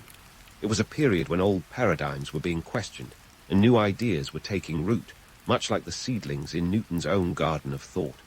His work on calculus, optics, and motion would eventually culminate in the publication of his seminal work, Philosophiae Naturalis Principia Mathematica, but that's a tale for another day. For now, let's leave him in Woolsthorpe, where the seeds of his future achievements were being sown. In this period of enforced solitude, Newton became the poster child for turning lemons into lemonade, or in his case, turning isolation into inspiration. The plague may have shut the world down, but it opened Newton's mind to a universe of possibilities. And as he pondered the mysteries of nature, he was not just shaping his own destiny, but the destiny of science itself. As we leave this chapter of Newton's life, it's clear that his story is one of resilience and relentless curiosity. It's a testament to the power of the human mind to transcend its circumstances, to find light in the darkest of times. Newton didn't just survive the plague, he thrived in it, proving that sometimes the greatest discoveries are made not in the bustling halls of academia, but in the quiet moments of introspection. Now, as Newton was busy deciphering the universe from the confines of his rural retreat, he stumbled upon another frontier that would light up his career, literally. Enter the world of optics, where Newton would shine a light, quite literally, on the mysteries of color and perception. But spoiler alert, this journey was anything but smooth sailing. Imagine a high-stakes drama where prisms and eyeballs take center stage, with a side of scientific feuding that would put modern Twitter spats to shame. Newton's fascination with light and color was not just a passing whim. In 1666, while the world was reeling from the Great Plague, Newton was busy bending light through prisms like a magician performing tricks in his backyard laboratory. He discovered that white light was made up of a spectrum of colors, much like a rainbow trapped in a glass triangle. This was groundbreaking stuff, folks, a revelation that would later be detailed in his 1704 publication, Optics. But let's not get ahead of ourselves. To truly understand light, Newton believed he needed to go beyond observation. In a move that would make any health and safety officer cringe, he decided to poke around his own eye. Yes, you heard that right. Newton inserted a bodkin, a sharp, needle-like instrument, into his eye socket, pressing against the back of his eyeball. The goal, to see how it would affect his perception of color. Talk about dedication to science, or perhaps a touch of madness. His self-experimentation revealed that manipulating the eye could affect color perception, but let's be clear, it's not a methodology we'd recommend. Newton's peculiar experiments and his theory of light as particles, tiny, fast-moving corpuscles, were revolutionary, but not universally accepted. Enter Robert Hooke, a man whose name today might ring a bell thanks to Hooke's law, which describes elasticity. Hooke was a heavyweight in the scientific community of the day, serving as the curator of experiments for the Royal Society. But Hooke's contributions to science weren't confined to springs and elasticity. He had his own theories about light, leaning towards the wave theory rather than Newton's particle model. Cue the clash of titans. Their rivalry was the stuff of legend. Hooke criticized Newton's work on optics, dismissing some of his conclusions as flawed. Newton, with his famously thin skin and a penchant for grudges, didn't exactly take it on the chin. In an era where communication was as slow as a snail on a lazy afternoon, Newton and Hooke's exchanges were fiery, albeit in the genteel language of the time. Letters flew back and forth like 17th-century Twitter beefs, filled with veiled insults and intellectual jabs. The economic and scientific context of their feud was as complex as their theories. The 17th century was a period of intense scientific competition, akin to a Renaissance version of the space race. The Royal Society, established in 1660, was the epicenter of scientific discourse in England. It was a place where ideas were not just shared but fiercely debated, and reputation was everything. Hooke and Newton were both vying for intellectual dominance, their debates reflecting broader societal shifts towards empirical science and away from Aristotelian dogma. In this climate, Newton's work on light was not just about understanding the natural world. It was about staking a claim in the emerging field of experimental science. His experiments, audacious as they were, set a new standard for scientific inquiry, emphasizing direct observation and experimentation over philosophical speculation. It was a shift that would eventually lay the groundwork for modern scientific methodology. Despite their intellectual dueling, Newton's theories on light eventually gained traction, partly because of his mathematical prowess. He could back his ideas with the kind of quantitative rigor that was hard to refute. But let's not sugarcoat it. Newton's people skills were about as polished as a rusty nail. He was known for being reclusive and irritable, traits that didn't exactly win him friends in the tight-knit scientific community.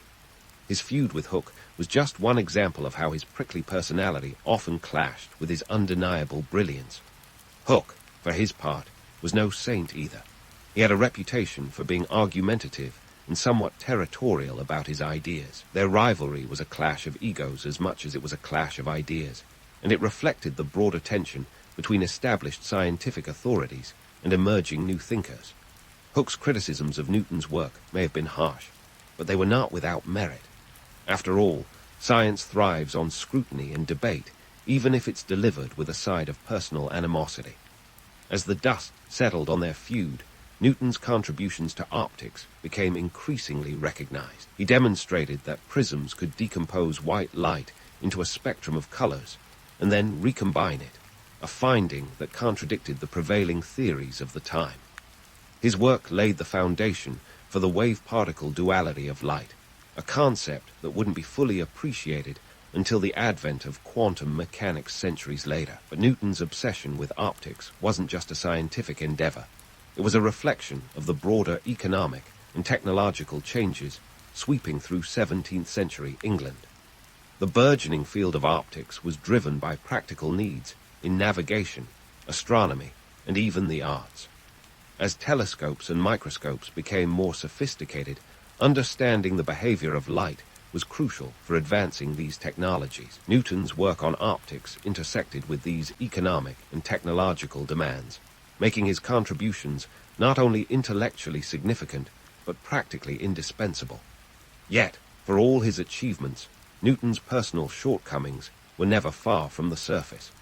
His inability to navigate the social intricacies of the scientific community often left him isolated, a solitary genius in a world that was beginning to celebrate collaboration and collective inquiry. This duality of brilliance and social ineptitude would define much of his career, shaping his legacy in ways that are as complex as the light he sought to understand. As we leave Newton amidst prisms and particles, embroiled in scientific spats and self-imposed solitude, it's clear that his journey in optics was more than just a chapter in his life. It was a microcosm of the turbulent, transformative era he inhabited, marked by fierce intellectual rivalries and groundbreaking discoveries. His work on light wasn't just about illuminating the physical world. It was about illuminating the path forward for science itself, a path fraught with challenges but rich with possibilities. And as Newton's story continues to unfold, we see a man driven not just by curiosity, but by a relentless pursuit of understanding, no matter the cost. As Newton's journey in optics illuminated new horizons, it was clear his ambitions were far from exhausted. His restless intellect was about to pivot towards something even grander, unraveling the very forces that keep the universe from flying apart at the seams. Enter the Philosophiae Naturalis Principia Mathematica, or simply the Principia, for those who prefer their Latin in small doses. This magnum opus, published in 1687, would redefine physics and cement Newton's place as the grandmaster of gravity. But before Newton could etch his name into the annals of science, he had to navigate the turbulent waters of 17th century academia and the equally choppy seas of personal finance. Publishing back then wasn't as simple as clicking upload. It was more like trying to launch a rocket with a slingshot. Newton's groundbreaking ideas needed a financial backer, and the Royal Society was strapped for cash as a student after a textbook shopping spree. They were still licking their wounds from a financial debacle involving a lavishly illustrated book on fish. Yes, fish. Apparently, they'd bet the farm on ichthyology becoming the next big thing. Spoiler alert, it didn't. Enter Edmund Halley, the guy who wasn't just a comet spotter, but also Newton's guardian angel in fiscal form. Halley had a knack for celestial calculations and a persuasive charm that could probably talk a cat off a fish cart. He recognized the monumental potential of Newton's work and took it upon himself to ensure the Principia saw the light of day. Halley wasn't just a cheerleader. He was a full-fledged patron, putting up his own money and negotiating with the Royal Society to get the wheels turning. If there was ever a time to use the phrase unsung hero, this was it. Now, let's talk about the Principia itself. Imagine a book so dense that even its table of contents could double as weight training. The Principia was divided into 3 volumes, each one more mind-bending than the last. It tackled everything from the laws of motion to the principles of universal gravitation. Newton wasn't just scribbling down theories. He was laying down the laws of the universe like a cosmic legislator. His first law, the law of inertia, was a game changer. It stated that an object in motion stays in motion unless acted upon by an external force. Sound familiar? It should. It's the reason you can't blame gravity when your coffee spills after a sharp stop in traffic. Then there's the second law, which introduced the world to the equation F equals ma, force equals mass times acceleration. This wasn't just a jumble of letters. It was the Rosetta Stone for understanding motion. Finally, Newton's third law, every action has an equal and opposite reaction, was the conceptual equivalent of playing cosmic tennis. These laws weren't just academic exercises. They were the bedrock for everything from launching rockets to understanding why you can't push a car without it pushing back. But it wasn't all about the laws of motion. Newton's exploration of celestial mechanics was equally revolutionary.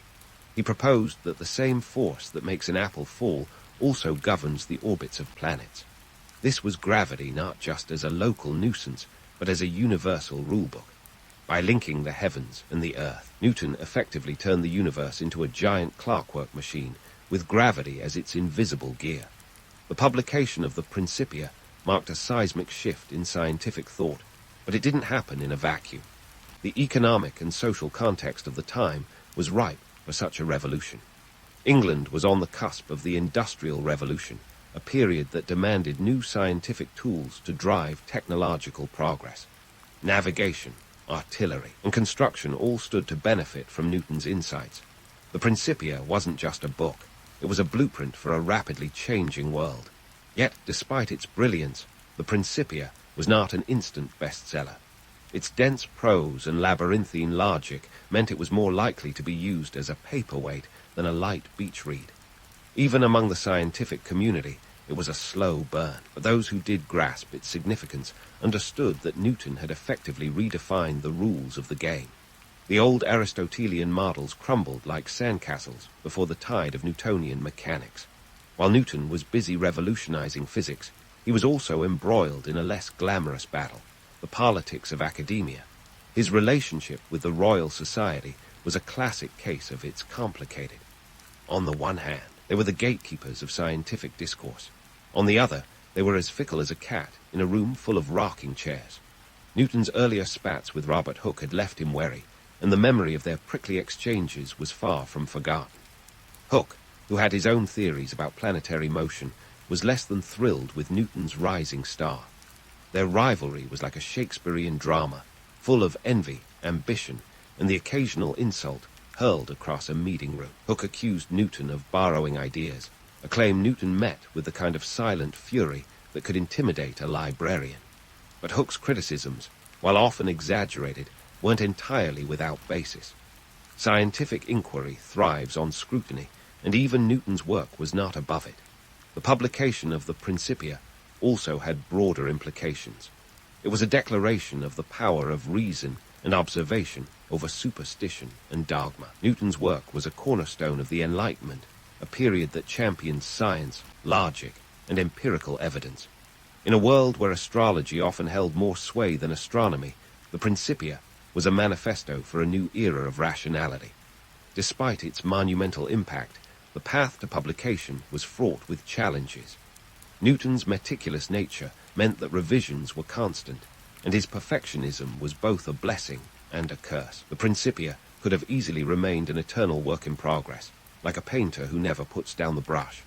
But thanks to Halley's persistence and Newton's begrudging acceptance of deadlines, the book finally emerged, a testament to both genius and determination. In dissecting the Principia, we find not just a scientific text, but a window into Newton's mind, a mind both brilliant and, at times, bewilderingly complex. His ability to synthesize observations, mathematics, and philosophy into a coherent framework was nothing short of genius. Yet, his prickly demeanor and penchant for solitude often alienated those around him, leaving him as much an enigma as the universe he sought to explain. As we leave Newton standing on the precipice of scientific immortality, it's clear that the Principia was more than just a book. It was a revolution in print, a cosmic guide that would lead humanity through the fog of ignorance and into the light of understanding. Newton wasn't just writing for his contemporaries. He was writing for the ages, crafting a legacy that would endure long after the ink had dried. And as the echoes of his discoveries reverberated through the centuries, they served as a reminder that true genius is as much about perseverance as it is about inspiration. And so, with the ink barely dry on the Principia, Isaac Newton found himself at the pinnacle of scientific achievement. Yet, instead of resting on his laurels, or heaven forbid, napping under an apple tree, he pivoted to a new challenge. This time, his keen intellect wasn't aimed at the heavens, but at the gritty world of economics and crime. Yes, folks, Newton traded in his telescope for a magnifying glass, taking on the role of warden of the Royal Mint in 1696. In this position, he morphed into a monetary Sherlock Holmes, hell-bent on cleaning up the rampant counterfeiting that plagued England like a bad case of fleas. Counterfeiting in 17th century, England was practically a national pastime. Imagine monopoly, money being used for actual transactions, and you'll get the idea. The economy was in shambles, with coins being clipped and shaved until they resembled metallic potato chips. The Royal Mint was less a fortress of finance and more a leaky boat of bullion. Counterfeiters were the rock stars of the underworld, living large while the economy suffered. Into this chaos stepped Newton, armed not with a sword, but with the power of mathematics and an obsessive attention to detail. Newton's tenure at the Mint was marked by his relentless pursuit of counterfeiters, a mission that bordered on the fanatical. He approached the task with the same zeal he had once reserved for deciphering the universe's secrets. Newton's methods were as meticulous as they were unorthodox. He personally interrogated suspects, employing techniques that would make modern-day detectives take notes. And let's be honest, anyone who had the courage to jab a needle into his own eye for science wasn't going to be squeamish about intense questioning. One of his most infamous targets was William Challoner, a master counterfeiter whose audacity was matched only by his criminal ingenuity. Challoner was the kind of guy who could sell you a bridge and make you feel like you'd gotten a great deal. But Newton was having none of it. He spent months building a case against Challoner, gathering evidence with the precision of a Swiss watchmaker. In 1699, Challoner was finally convicted, and in a rather dramatic finale, hanged for his crimes. Newton's dogged investigation not only brought Challoner to justice, but sent a clear message to counterfeiters everywhere. The game was up. While Newton's success at the Mint was a feather in his cap, it also highlighted his complex personality. Here was a man who could elucidate the cosmos, yet found equal satisfaction in the earthly task of monetary reform. His pursuit of counterfeiters was not just about enforcing the law. It was about imposing order on chaos, a theme that ran through his entire life. Newton wasn't just a scientist, but a guardian of integrity, whether it was the integrity of currency or the laws of motion. The economic context of Newton's time was crucial to his efforts at the Mint. The late 17th century was a period of financial instability, with England engaged in costly wars and political upheaval. The need for a stable currency was more than just a matter of fiscal policy. It was a matter of national security. By reforming the Mint and stabilizing the currency, Newton played a pivotal role in strengthening England's economic foundation, a contribution as vital as any of his scientific achievements. As we reflect on Newton's later years, it's tempting to reduce him to a caricature, the lone genius under an apple tree, the irritable recluse scribbling equations in a dimly lit room. But Newton was more than the sum of these simplistic narratives. He was a man of contradictions, brilliant yet reclusive, visionary yet pragmatic. His legacy is as multifaceted as a prism, reflecting different facets of his character depending on how you look at it. Newton's impact on science and society cannot be overstated. His laws of motion laid the groundwork for the Industrial Revolution, a period of unprecedented technological advancement that transformed the world. His work on gravity provided the framework for modern astronomy, enabling us to explore the cosmos with a sense of wonder and precision. And his reforms at the Mint helped stabilize an economy teetering on the brink of collapse, ensuring that the wheels of commerce could turn smoothly. Yet, for all his accomplishments, Newton remained an enigma. He was a man who could calculate the orbits of planets, yet struggled to navigate human relationships.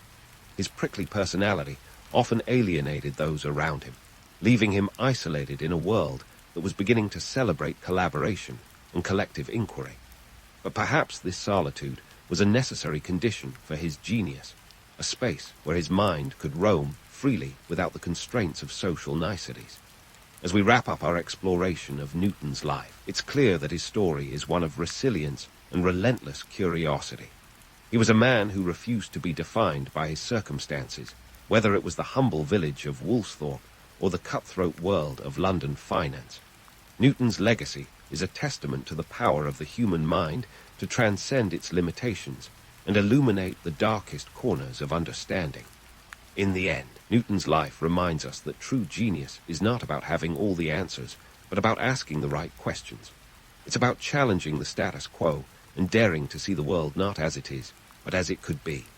And as we ponder the myths and realities of his life, we find that Isaac Newton was more than just a scientist. He was a pioneer, a trailblazer who dared to venture into the unknown and emerged with a universe of possibilities. So, as you drift off to sleep with visions of gravitational fields and counterfeit coins dancing in your head, remember that Newton's story is not just a chapter in a history book, but a reminder of the boundless potential of human curiosity. And who knows, maybe tomorrow you'll look at the world with a little more wonder, a little more curiosity, and a newfound appreciation for the man who saw the universe in a falling apple and the future in a minted coin. Take a moment to meet the original teenage rock star, Alexander the Great. Born in 356 BC in Pella, the capital of Macedon, he was no ordinary baby. This kid was destined for a life of epic highs and dramatic lows, like the ancient world's version of a reality TV show. But before he could go on to conquer most of the known world, young Alexander had to hit the books. His tutor, none other than Aristotle himself. That's right, the philosopher who practically invented Western philosophy was tasked with teaching a boy who'd rather be playing with swords than Socratic syllogisms. Aristotle schooled him in logic, ethics, politics, and presumably how not to choke on your own ambition. The young Alexander soaked it all up like a sponge, albeit a sponge with a thing for sharp objects. Don't be fooled, though. This wasn't just about learning how to think. The education also included some very practical lessons in Greek culture and politics. It was like an ancient prep school for future world leaders, minus the lacrosse team. But let's not forget the political climate in which all this learning was happening. Macedon was a bit of an underdog in the Greek world, a rough-around-the-edges kingdom that the more civilized city-states of Athens and Sparta loved to look down on. Think of it as the scrappy, rebellious cousin that nobody takes seriously until it shows up and crushes everyone at Thanksgiving football. Philip Roman II, Alexander's dad, was busy turning Macedon into a military powerhouse, laying the groundwork for his son to go on a conquering spree that would make even the most ambitious megalomaniac blush. Speaking of ambition, let's tackle one of the most famous stories from Alexander's youth, the taming of Bucephalus. Legend has it that when he was just 12, Alexander tamed a wild horse that no one else could control. This wasn't just any horse. Oh no, Bucephalus was like the Ferrari of horses, expensive, powerful, and a little bit temperamental. The story goes that Alexander realized the horse was afraid of its own shadow. So he turned Bucephalus toward the sun and voila, problem solved. Now, was this a genuine display of youthful genius, or was it ancient PR at its finest? You decide. Either way, it made for a killer origin story, the kind that gets mythologized over time until you start wondering if maybe someone added a little extra flair for dramatic effect. But hey, even if it's embellished, it does illustrate Alexander's knack for leadership and understanding psychology, qualities that would serve him well on the battlefield, where most people preferred not to die. So why does all this matter? Well, understanding young Alexander helps us grasp why he became the kind of guy who thought conquering the entire Persian Empire sounded like a reasonable career goal. He was a product of his environment, a sharp mind honed by one of history's greatest thinkers, a political landscape ripe for upheaval, and a cultural narrative that glorified heroic deeds. All of which, combined, turned him into a legend way before he actually did anything legendary. As we dig deeper into his life, remember that Alexander wasn't just a historical figure, he was a brand. He knew how to market himself, how to harness myths and stories to bolster his reputation.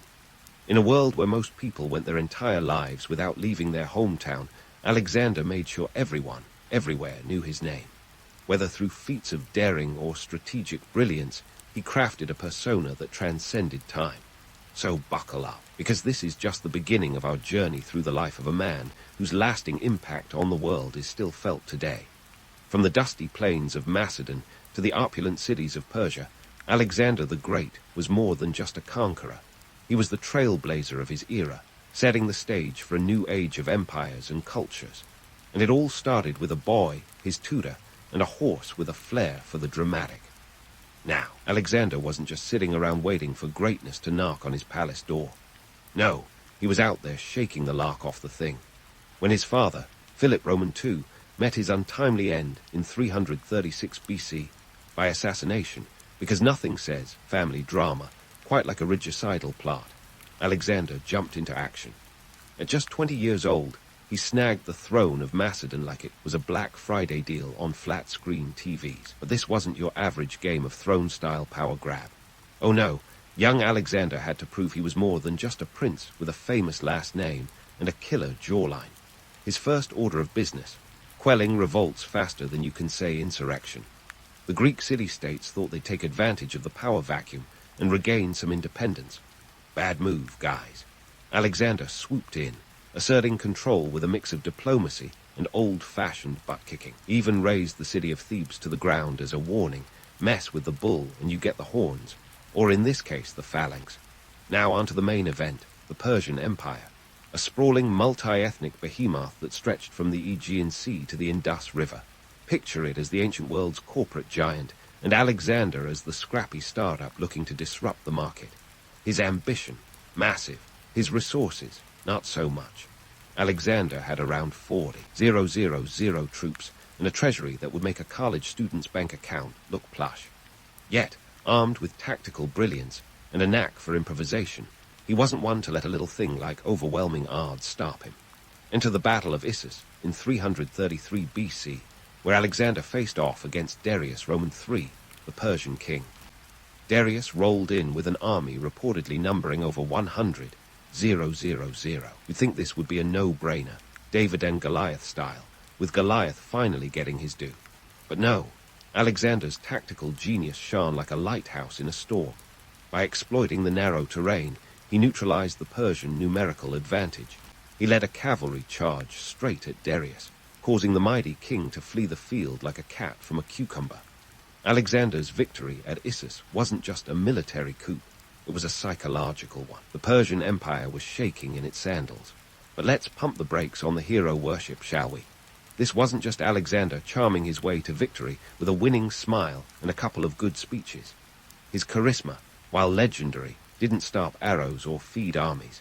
These victories were built on a foundation of logistics, strategy, and a healthy dose of ruthlessness. Speaking of which, let's talk about the myth of Alexander's irresistible charm. Sure, he was charismatic. He wasn't called the Great for nothing. But let's not pretend he had some magical ability to win hearts and minds by merely walking into a room. This was a guy who could switch from diplomat to despot faster than you can say multiculturalism. His adaptability was key. He knew when to play the benevolent conqueror, adopting local customs and guards, and when to be the iron-fisted ruler who'd level cities to make a point. Economically, Alexander's campaigns were a mixed bag. Conquering Persia meant tapping into its vast wealth, which was great for funding further conquests and keeping his soldiers loyal. But it also meant managing a sprawling empire with diverse populations and more bureaucratic red tape than a modern-day DMV. The logistics of feeding and moving an army across such vast distances were mind-boggling. Think of it as the world's most complex game of Risk, where the pieces are real people, and losing means more than just flipping the board in frustration. In short, Alexander wasn't just a one-trick pony with a knack for dramatic entrances. He was a complex figure whose adaptability and strategic mind were as crucial to his success as any divine favor or legendary charisma. His ability to pivot, to read the room, whether that room was a battlefield or a royal court, was what truly set him apart. But let's not gloss over the harsh realities. The man's legacy is a tapestry of brilliance and brutality, of enlightened leadership and ruthless conquest. As we continue our journey through his life, remember that Alexander was a master of reinvention, a trailblazer in both war and governance. Yet, the romantic image of him as an unstoppable force of nature often overshadows the gritty realities of his campaigns. So, buckle up as we delve deeper into the paradox that was Alexander the Great, a man whose life was as complicated and contradictory as the empire he carved out of the ancient world. And speaking of the gritty realities of empire building, let's take a detour to the sun-soaked lands of Egypt. Here, in 332 BC, Alexander's tale takes on a new hue. Think of it as the Netflix special where the hero heads to a new locale and things get complicated. With the Persian forces in retreat, Alexander marched into Egypt without so much as breaking a sweat.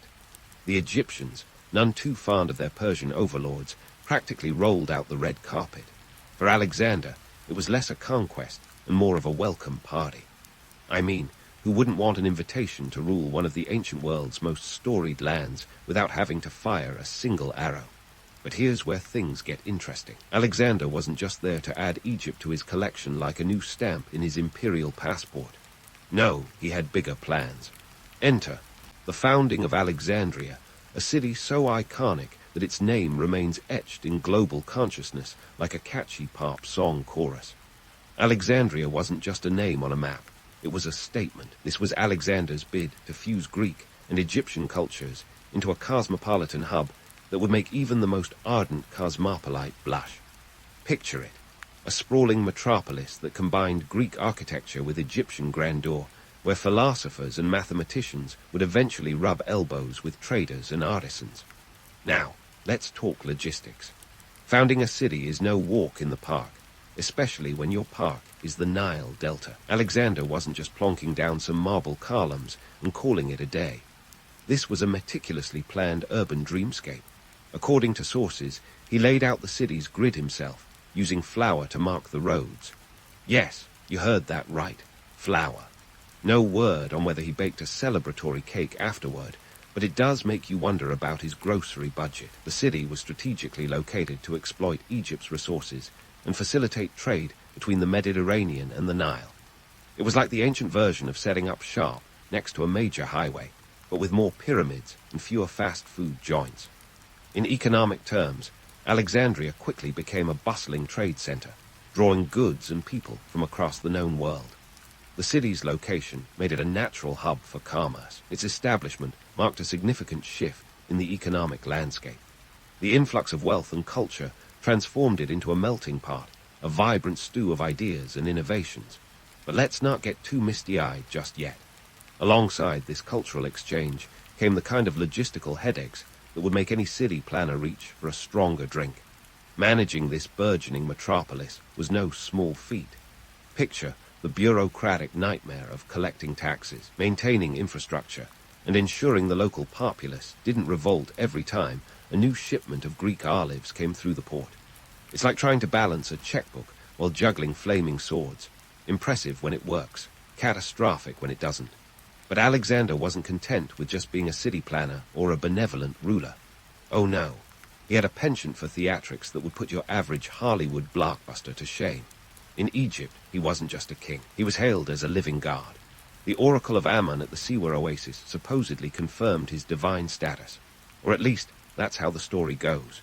Whether this was a genuine spiritual experience or a PR stunt worthy of a Super Bowl halftime show, we'll leave to the historians.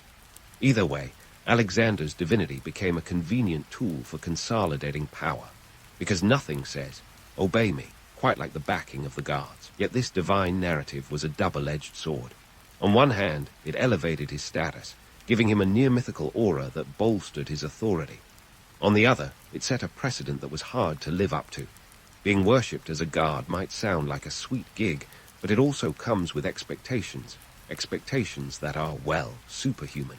And as any mortal knows, trying to meet those can be a bit of a stretch. So, why does all this matter in the grand tapestry of history? Well, the founding of Alexandria and Alexander's flirtation with divinity underscore the contradictions at the heart of his empire. Here was a man who championed cultural fusion, yet his vision sometimes clashed with the practicalities of governance.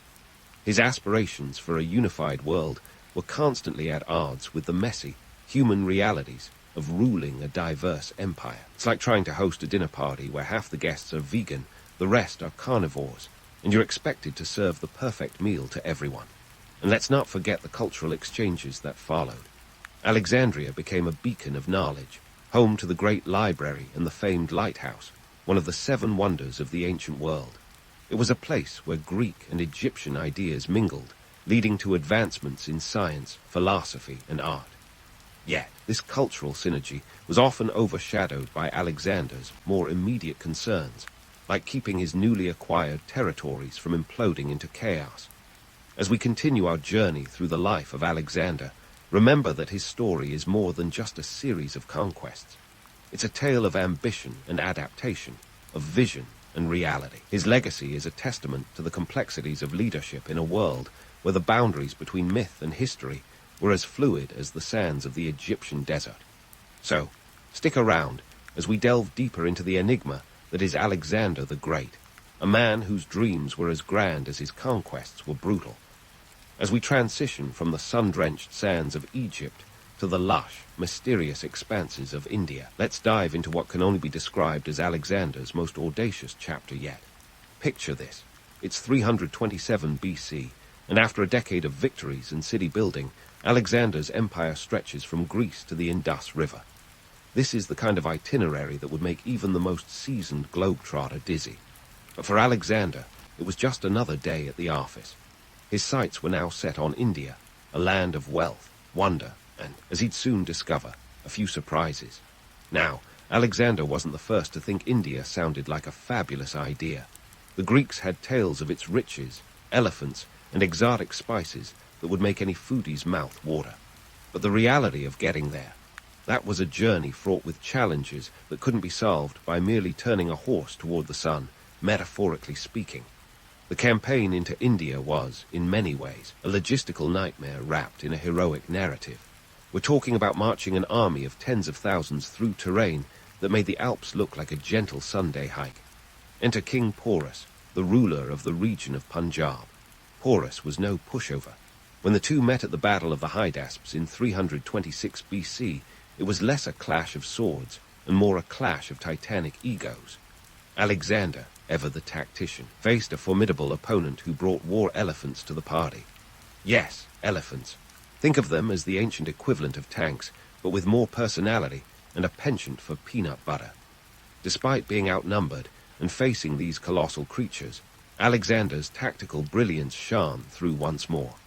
Using a combination of feigned retreats and clever flanking maneuvers, he managed to outwit Porus's forces. But make no mistake, this wasn't just another easy victory to add to his resume. It was a hard-fought battle that tested every ounce of his military genius.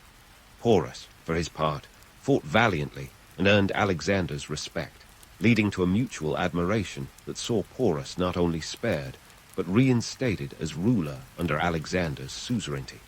Talk about turning your enemies into frenemies. But let's peel back the gilded veneer of this epic tale. Romanticized version of Alexander cutting through India like a hot knife through butter overlooks the stark realities. For one, the logistics of moving an army that far, through dense jungles and across rivers swarming with hostile wildlife, were daunting. The campaign stretched resources thin, and the soldiers, those poor souls who trudged behind Alexander's chariot of glory, were exhausted. It's easy to get swept up in the legend, but when you're ankle-deep in mud and mosquitoes, the allure of conquest loses some of its luster. And then, the inevitable happened. After years of relentless campaigning, Alexander's troops hit their breaking point. They were thousands of miles from home, weary beyond measure, and facing the prospect of more battles in an unfamiliar land. It was in this sweltering cauldron of discontent that the mutiny at the Hyphases River erupted. The soldiers, their patience worn thinner than a Spartan's tunic, refused to march any further. They wanted to go home, and who could blame them? They'd been promised the world, but what they really missed was a decent bed and a home-cooked meal. Alexander, in a rare moment of concession, was forced to relent. It was a turning point, a humbling reminder that even the greatest leaders are bound by the limits of human endurance. The romantic image of an unstoppable conqueror was tempered by the messy reality of morale and logistics. The men wanted out, and no amount of regal speeches or divine claims could change that. Economically speaking, the Indian campaign was a mixed bag. While it opened up new trade routes and opportunities, it also strained the financial resources of Alexander's empire. The costs of maintaining an army in such distant lands were astronomical, and the loot and plunder didn't always equal the expenses. It's a classic example of ambition outpacing practicality, a lesson in the dangers of overextension that echoes through history to this day. The aftermath of the rebellion marked the start of Alexander's retreat. It was a strategic withdrawal, but one tinged with a sense of unfinished business. For Alexander, the dream of conquering India remained just that, a dream. Yet, the campaign left an indelible mark on both his legacy and the regions he traversed. The cultural exchanges that followed were significant, as Greek and Indian influences mingled, laying the groundwork for future generations to explore. As we continue to unravel the enigma that is Alexander the Great, remember that his story is a tapestry of triumphs and trials, a saga of ambition tempered by reality. He was a leader who dared to dream bigger than anyone before him, but also a man who faced the harsh truths that come with such grand visions. So stay tuned as we delve deeper into the complexities of his life and legacy, exploring the paradoxes that define one of history's most iconic figures. With Alexander's grand Indian ambitions thwarted and his army's mutinous spirit finally acknowledged, the great conqueror set his sights westward for the long journey home. But like all epic tales, this one had its share of plot twists waiting in the wings. As Alexander's forces retraced their steps, they faced the unforgiving trials of the Jedrosian desert. Imagine a landscape so inhospitable that even camels would rather book a beach holiday. Here, Alexander's logistical prowess was put to the ultimate test, and let's just say it was an episode best left on the cutting room floor of history. Around 32,000 men and an untold number of camp followers embarked on what would become a harrowing march through scorching sands and searing heat. Supplies dwindled faster than your patience in a traffic jam, and the casualties climbed with every passing day. It's estimated that only a fraction of the original force emerged on the other side, proof that even the greatest military minds can find themselves at the mercy of Mother Nature when she's having a particularly bad day. Yet, just as Alexander seemed poised for a triumphant homecoming to his empire, fate had other plans. In 323 BC, at the tender age of 32, Alexander succumbed to what has been variously attributed to typhoid fever, malaria, or possibly a more nefarious poison. Take your pick, ancient medical records being what they are. It's anyone's guess. What's certain, though, is that this unexpected curtain call left his sprawling empire in a precarious position, like a game of Jenga with one too many blocks pulled out. Alexander's death was like dropping a match into a powder keg, with no clear successor. Seriously, the man had an entire empire, but neglected to sort out a will. Chaos erupted faster than you can say, succession crisis. His generals, known as the Diadochi, quickly descended into a power struggle that would make a soap opera seem tame. The empire that Alexander had stitched together with cunning, charisma, and no small amount of conquest began to unravel, divided among his former comrades like a particularly contentious family inheritance. This post-Alexandrian world was a hotbed of intrigue and warfare, as the once unified territories splintered into several Hellenistic kingdoms. Ptolemy snagged Egypt, securing his legacy with the Ptolemaic dynasty, which would last until the arrival of Rome and Cleopatra's infamous rendezvous with Mark Antony. Meanwhile, Seleucus carved out an empire that spanned from modern-day Turkey to Pakistan, while Antigonus and his descendants battled it out over Macedonia and Greece. It was a geopolitical game of musical chairs, with each faction vying for the biggest and best seat at the imperial table. Now, let's talk about the myth-making that followed Alexander's demise. His legend only grew in the telling, like a fish story that gets more impressive with each retelling. Alexander was elevated to near godlike status, remembered not just as a military genius, but as a cultural icon who spread Greek ideals far and wide. The reality, though, was a bit more pedestrian. While he certainly set the stage for a new era of cultural exchange, the day-to-day management of such a vast empire was less about heroic deeds and more about balancing budgets and quelling rebellions. Economically, the division of Alexander's empire resulted in a patchwork of trade networks and cultural exchanges that would shape the ancient world. The Hellenistic period saw a fusion of Greek and local customs, leading to advances in science, art, and philosophy. Alexandria, for instance, flourished as a center of learning and commerce, boasting the great library and attracting scholars from every corner of the known world. But let's not gloss over the less glamorous side. The incessant warfare among the Diadochi drained resources and stunted economic growth, a classic case of too many cooks spoiling the broth. So, what's the takeaway from all this? Alexander's life and legacy are a testament to the dual nature of human ambition.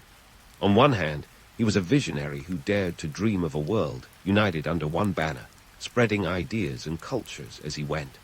On the other, his relentless drive for conquest left a trail of destruction and chaos in its wake, with the practicalities of governance often lost amid the myths of greatness. In the end, Alexander the Great remains one of history's most enigmatic figures, a man whose aspirations were as boundless as the lands he sought to conquer. His story is a reminder that while legends capture our imagination, the nitty-gritty of empire building is anything but glamorous. It's a messy business, full of compromises, contradictions, and unintended consequences. Yet, it's precisely these imperfections that make history so compelling. As we wrap up this epic journey through Alexander's life, let's remember that history is not just a series of events, but a tapestry woven from the threads of human endeavor. Alexander's tale is just one of many that remind us of the complexities of leadership, the allure of power, and the enduring impact of cultural exchange. So, the next time you hear of a grand ambition or a legendary figure, take a moment to look beyond the myth and consider the reality. A reality that, more often than not, is just as fascinating. In the bustling chaos of the 7th century Southeast Asian seas, a nondescript settlement called Palembang quietly plodded its rise to maritime glory. Now, if you're thinking of a grand city with imposing walls and gleaming palaces, dial it back a bit. Palembang was more like a scrappy underdog with big dreams and a strategic location. Nestled on the island of Sumatra, it was the kind of place that made you think, sure, why not here? When looking at a map, forget towering fortresses. We're talking about a place that capitalized on being smack dab in the middle of some of the busiest trade routes of the time. The Srivijaya Empire, before it became the stuff of legends and high school history books, was a testament to the power of ambition meeting opportunity. It didn't start with grand declarations or heroic conquests. Instead, it was a collection of settlements that decided to ride the wave of commerce. And when I say commerce, I'm talking about a maritime network that stretched from India in the west to China in the east. Palembang was like the cool friend who happened to live next to the biggest, baddest party in town and knew everyone. Now, why Palembang? Why not some other, perhaps more convenient spot? Well, here's the scoop. Geography is everything. Palembang was strategically located near the mouth of the Musi River, a natural highway that allowed goods to move inland as smoothly as a hot knife through butter. This location was the equivalent of living next door to the world's largest shipping hub, but with way more palm trees and a lot fewer customs checks. Plus, the Strait of Malacca, the narrow stretch of water that would become one of the most important shipping lanes in the world, was just around the corner. The Srivijaya leaders looked at their maps, saw the possibilities, and thought, we've got this. Here's another nugget. The Srivijaya folks were not just sitting around waiting for the action to come to them. Nope, they were proactive. They knew that controlling trade meant more than just charging tolls or collecting taxes. It was about creating a network of alliances and vassal states that stretched far and wide. Srivijaya wasn't just a single city. It was a sprawling, interconnected web of influence that extended throughout the region. They were the precursors to modern logistics geniuses, ensuring that their ports were the go-to pit stops for traders looking to swap spices, silks, and all sorts of exotic goodies. Now, let's debunk a few myths. There's a romantic notion that Srivijaya was this utopian society where everyone lived in harmony and the rulers were benevolent philosopher kings. In reality, the empire's rise was a bit more Game of Thrones than Shangri-La. Power struggles, both internal and external, were as common as monsoon rains. The rulers of Srivijaya were savvy navigators of political waters, adept at playing rival factions against each other and ensuring that their slice of the trade pie remained the juiciest. What's more, the empire wasn't all smooth sailing. Controlling a water-centric empire wasn't like running a cozy landlocked kingdom. Sea routes were unpredictable, with pirates lurking and storms brewing at the slightest provocation. The Srivijaya rulers had to be part merchant, part naval commander, and part diplomat, balancing the needs of their own people with the demands of foreign traders and the whims of the ocean. It was less about ruling with an iron fist and more about maintaining a delicate equilibrium on a constantly shifting tide. As Srivijaya's influence grew, so did its allure. Like a medieval version of Silicon Valley, it attracted people from all over: traders, scholars, adventurers, each bringing new ideas and influences. The empire became a cultural melting pot, where Indian, Chinese, and local customs blended into a unique tapestry. This cultural exchange was a key ingredient in Srivijaya's recipe for success, allowing it to thrive and adapt to the changing tides of history. And while we're on the topic of adaptation, let's not forget the empire's knack for Buddhist diplomacy. Srivijaya wasn't just a commercial hub, it was also a center of Buddhist learning and pilgrimage. This spiritual angle was a clever move, intertwining religious influence with political power.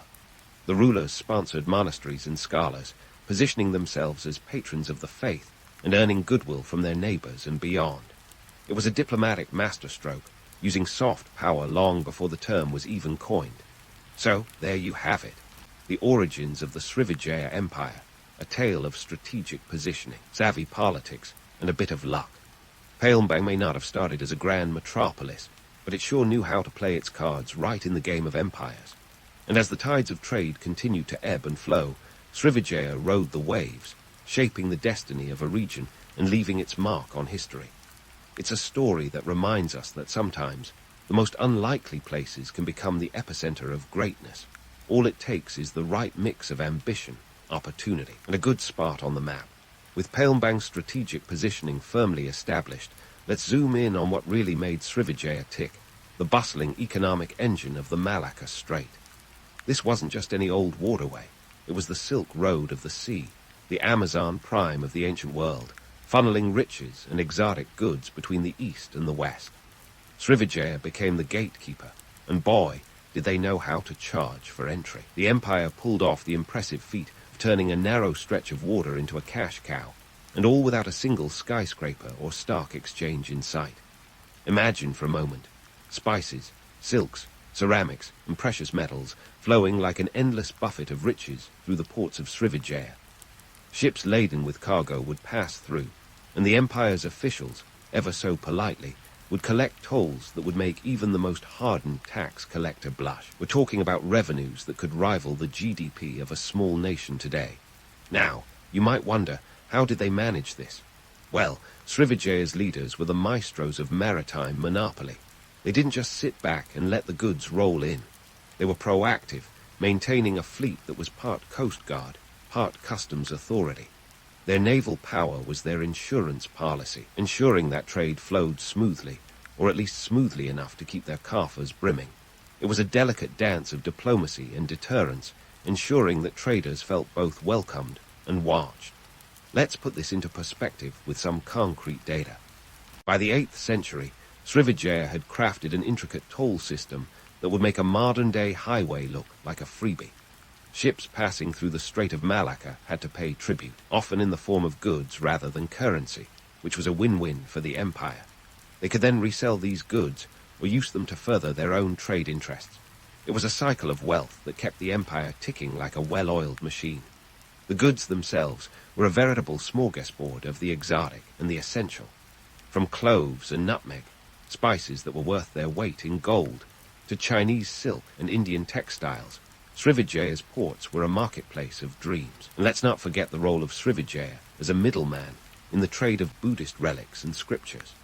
These items not only had spiritual significance, but were also a subtle way to extend the empire's influence via soft power.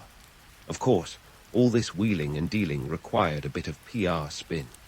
Srivijaya was a master of marketing, portraying itself as the benevolent guardian of the seas, a safe harbor in a world rife with piracy and treacherous waters. But behind the polished facade was the gritty reality of running a trade hub. Think less peaceful utopia and more organized chaos. The logistics of managing an influx of diverse goods and people were mind-boggling. It wasn't just about collecting tolls. It was about ensuring that the ports were efficient, the goods were accounted for, and the traders were kept happy enough to return. The empire's diplomatic finesse was equally impressive. They had to balance relations with powerful neighbors like China and India while keeping a watchful eye on regional rivals. Treaties and alliances were forged, often sealed with a mix of gifts and flattery. It was a game of chess played on a watery board, where a misstep could lead to economic disaster. Behind this veneer of diplomacy, Srivijaya's rulers maintained a robust military presence. The empire's naval force was not just a defensive unit, but an active participant in securing trade routes and deterring piracy. Ships were equipped with the latest in naval technology of the time, and sailors were trained to be both warriors and diplomats. It was a testament to the empire's understanding that in the world of trade, sometimes the carrot and the stick had to be wielded simultaneously. And while we're debunking myths, let's tackle the notion that Srivijaya was some sort of ancient free market paradise. The reality was far more complex. The empire's economy was a tightly controlled system where the rulers had significant sway over who traded what, when, and how much they paid for the privilege. It wasn't a laissez-faire wonderland. It was a carefully orchestrated machine designed to maximize profit and influence. As for the gritty logistics, imagine an ancient port teeming with activity. Dockworkers unloading spices, scribes tallying goods, and merchants haggling over prices. The sights, sounds, and smells would have been overwhelming, a cacophony of commerce that was both exhilarating and exhausting. Behind the scenes, administrators worked tirelessly to ensure that the empire ran smoothly, keeping track of revenues, managing resources, and maintaining the infrastructure that supported this economic juggernaut. In the end, Srivijaya's control over the Malacca Strait was not just about economic dominance. It was about shaping the very fabric of regional trade. The empire's legacy is a testament to the power of strategic geography, economic savvy, and a little bit of calculated charm. As the tide of history continued to flow, Srivijaya rode the waves, leaving an indelible mark on the annals of maritime commerce. But hold on to your hats, because this journey through history is far from over. There's more to uncover about Srivijaya's rise, its eventual challenges, and the legacy it left behind. Just when you thought Srivijaya's story was all about trade wins and toll booths, let's pivot to the empire's inner workings, where the real drama unfolds. Folks, picture this. A political structure as complex as a modern-day boardroom, but with way more incense and a touch of spiritual flair. At the helm was the Maharaja, the big cheese, the head honcho, the guy with the fanciest headgear. But don't be fooled into thinking it was all silk robes and lotus flowers. The Maharaja's role was more akin to juggling flaming swords while riding a unicycle. You see, the Maharaja was not just a ceremonial figurehead lounging on a gilded throne. He was the arbiter of power, the ultimate decision-maker in a realm where politics was a high-stakes game of chess. The job description: balancing regional rulers, maintaining trade supremacy, and ensuring that every vassal state knew exactly who was boss. It was less about dictating orders, and more about orchestrating a delicate dance with the empire's many moving parts. Now, throw Buddhism into the mix, and you've got yourself a political cocktail that would make Machiavelli proud. Srivijaya's rulers were patrons of Buddhism, a move that was as strategic as it was spiritual. By aligning themselves with the Buddhist faith, the Maharajas didn't just earn brownie points with the local population. They also secured a moral high ground. Picture a medieval version of a politician kissing babies, except here it was more about sponsoring monasteries and facilitating pilgrimages. But here's where it gets juicy. Buddhism wasn't just a spiritual guide. It was the social glue that bound the empire together. It provided a shared cultural framework that transcended regional squabbles, a bit like how a popular sitcom can unite people across different states. The Buddhist influence helped smooth over the rough edges of an empire that was, let's face it, more patchwork quilt than seamless tapestry. Speaking of patchwork, let's talk territories. Srivijaya's empire was a sprawling collection of regions, each with its own quirks and agendas. Imagine trying to lead a multinational corporation where every branch office thinks it's the headquarters. The supposed unity of Srivijaya's territories was more of a well-curated illusion. Behind the serene facade were rivalries and power plays that that would put any reality TV show to shame. Take the empire's relationships with its neighbors, for instance. Srivijaya's diplomatic strategy was a masterclass in keeping your friends close and your rivals closer. Alliances were forged not just with a handshake and a smile, but with calculated marriages and strategic gifts.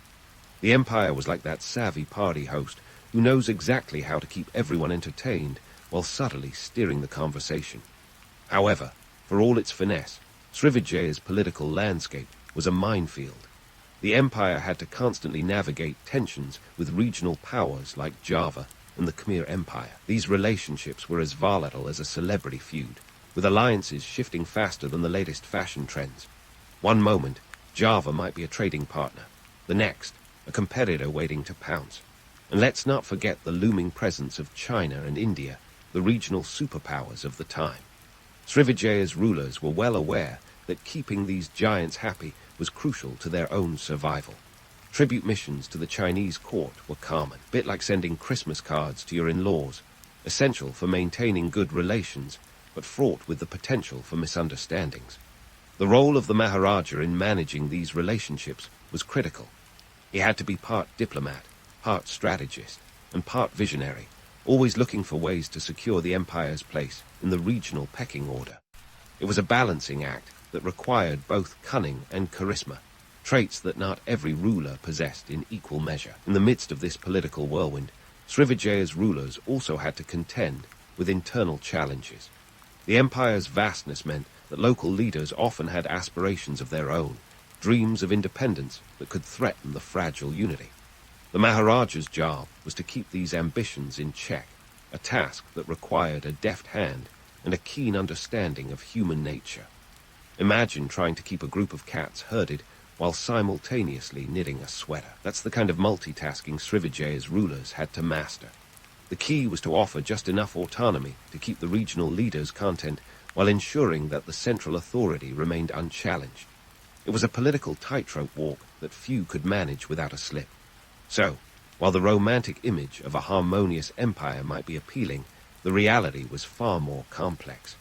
Srivijaya was a tapestry of diverse cultures and interests, held together by a combination of religious unity, political savvy, and a fair bit of luck. The Maharaja and his advisors were the weavers, constantly adjusting the threads to maintain the empire's integrity. And as we delve deeper into Srivijaya's story, remember this: history isn't just about dates and events. It's about people, their ambitions, their struggles, and their triumphs. The Srivijaya Empire may have left its mark on history, but it was the individuals within it who shaped its destiny. Stay tuned, because there's plenty more to uncover in this tale of maritime might and political intrigue. As the Srivijaya story unfolds, we hit the cultural jackpot. The empire wasn't just a powerhouse of trade and political intrigue. It was like the ancient world's cultural melting pot, with a dash of religious flair. You see, when Srivijaya expanded, it didn't just send out ships, it also exported ideas. And boy, did those ideas travel faster than a rumor at a royal court. Buddhism was the empire's ace in the hole. Picture it, an empire that not only controlled trade routes, but also spiritual pathways. Srivijaya wasn't just a stop for spice merchants. It was a pit stop for pilgrims, a spiritual service station on the road to enlightenment. The empire became a beacon of Buddhist learning, attracting monks and scholars from as far as India and China. It was like the Harvard of the ancient world, but with more saffron robes and fewer student loans. The rulers of Srivijaya were no fools. They understood that religious influence was a form of soft power. By positioning themselves as patrons of Buddhism, they earned the goodwill of their neighbors and beyond. It was like getting a spiritual endorsement from the Dalai Lama before it was cool. This wasn't just about building temples, it was about building networks. Religious diplomacy was a cornerstone of Srivijaya's foreign policy, a brilliant stroke of genius that combined piety with politics in equal measure. Now, let's talk architecture. Srivijaya's territories were dotted with temples and monasteries that were as much about flexing architectural muscle as they were about spiritual devotion. These weren't your run-of-the-mill structures. They were grand, elaborate, and designed to impress. Think of them as the original skyscrapers, reaching for the heavens in a very literal sense. The Borobudur temple in Java, although built slightly later, is often associated with the Srivijaya influence. With its intricate carvings and massive scale, it was a testament to the empire's cultural and religious ambition. But let's not get carried away by the grandeur without asking some tough questions. Was Srivijaya's cultural legacy really as harmonious as the history books sometimes suggest? Well, not quite. The empire's embrace of Buddhism might seem like a purely spiritual endeavor, but it was also a savvy political move. By supporting Buddhist institutions, the rulers gained allies and influence, both locally and abroad. It was less about reaching nirvana and more about reaching political stability. In fact, some of those impressive monasteries and stupas were built as much for strategic reasons as for spiritual ones. They were like lighthouses of faith, guiding both minds and merchants to Srivijaya's shores. The empire used these religious sites to broadcast its power and prestige, a bit like ancient billboards that said, "Welcome to Srivijaya, where commerce and compassion meet." Now, let's bust a myth or two. There's this romantic notion that Srivijaya was a utopia of religious tolerance and cultural harmony. The reality, however, was a bit more nuanced. While the empire did promote Buddhism, it wasn't exactly a free-for-all in terms of religious freedom. Like any savvy ruler, the Maharajas knew that too much diversity could lead to discord. So they carefully curated which beliefs were elevated and which were sidelined, maintaining a delicate balance to keep the peace and their power. And then there's the matter of Srivijaya's supposed decline. Popular stories suggest a sudden fall, as if the empire vanished overnight like a magician's rabbit. But history is rarely so dramatic. The decline of Srivijaya was more of a slow fade than a spectacular collapse, due to a combination of factors like shifting trade routes, rising regional powers, and internal strife. It was less gone in a flash, and more faded into the background. Yet, for all its eventual decline, Srivijaya's cultural and religious influence continued to ripple across Southeast Asia. Even as the political power waned, the empire's legacy lived on in the form of religious texts, architectural styles, and cultural practices that continued to shape the region for centuries. Srivijaya's story may not have ended with a bang, but its influence echoed like a well-struck gong. So, as we continue to unravel the story of Srivijaya, remember that history is a mosaic of myths and realities, legends and truths. The empire's cultural impact was as much about strategic planning as it was about spiritual devotion. It was a place where commerce met culture, and where the pursuit of power went hand in hand with the search for enlightenment. But don't hang up your historian's hat just yet. There's still more to explore in the next chapter of Srivijaya's saga. Stay tuned, because the waves of history have more tales to tell. And so we sail into the twilight of the Srivijaya Empire, where the waves of history crash harder than a caffeine-deprived barista on a Monday morning. By the 13th century, Srivijaya was like an aging rock star still trying to hit those high notes, but finding its voice just isn't what it used to be. The empire, once a maestro conducting the Maritime orchestra, began to hit a few sour notes, and not the jazz kind that sound better with time. So, what went wrong? Let's start with everyone's least favorite party crasher, external invasions. In 1025, the Chola dynasty from southern India, led by Rajendra Chola I, decided to throw a less-than-friendly visit. Imagine a neighbor dropping by and deciding to take your best silverware. Only this time, it was temples and riches. This raid wasn't just a one-time affair, it was a statement. It exposed Srivijaya's vulnerabilities, signaling to other regional powers that the empire was ripe for picking. But like any good drama, external threats were only part of the story. Internal strife was the not-so-silent partner in Srivijaya's slow waltz to irrelevance. While the empire had been a master of the political balancing act, by the 13th century, the cracks began to show. Local leaders, who once played the game with the central authority, started eyeing independence like kids spotting the candy jar after bedtime. The Maharaja's grip on the outer territories loosened faster than a poorly tied sailor's knot. With each region playing its own tune, the harmony within Srivijaya turned into cacophony. Then there was the shifting trade dynamic, like the DJ changing the playlist at the worst possible moment. The rise of new maritime powers, particularly the emerging Javanese kingdoms like Singhasari and later Majapahit, meant that traders now had other ports of call. The Strait of Malacca, once Srivijaya's cash cow, became a competitive arena where newcomers smelled opportunity like sharks scenting blood in the water. The empire's toll booths, once bustling with activity, saw a decline in traffic that would make a highway during a snowstorm look busy. Let's not forget the technological leaps that were happening elsewhere. Advances in shipbuilding and navigation meant that long-distance sea travel was becoming less dependent on the well-trodden routes that Srivijaya had dominated. Traders started bypassing the empire altogether, opting for more direct courses. In essence, Srivijaya lost its monopoly, and without its grip on the purse strings of the trade routes, its influence waned faster than a New Year's resolution. Now, you might think that such an empire would go down in flames, or at least with a dramatic last stand. But Srivijaya's decline was more of a gradual ebb than a spectacular crash. By the late 13th century, the once great empire had faded into a series of local powers, each vying for its own slice of the pie. The heart of Srivijaya, Palembang, fell under the influence of the Javanese, and the empire faded like an old photograph left in the sun. But hold on before you shed a tear for Srivijaya, because its legacy is a bit like that of a retired athlete who becomes a legendary coach. The empire's influence on culture, trade, and religion in Southeast Asia was profound and enduring. Even as political power shifted, the cultural and religious practices that Srivijaya had championed continued to ripple through the region. The Buddhist texts and practices that flowed through Srivijaya left a mark that would shape the spiritual landscape for generations.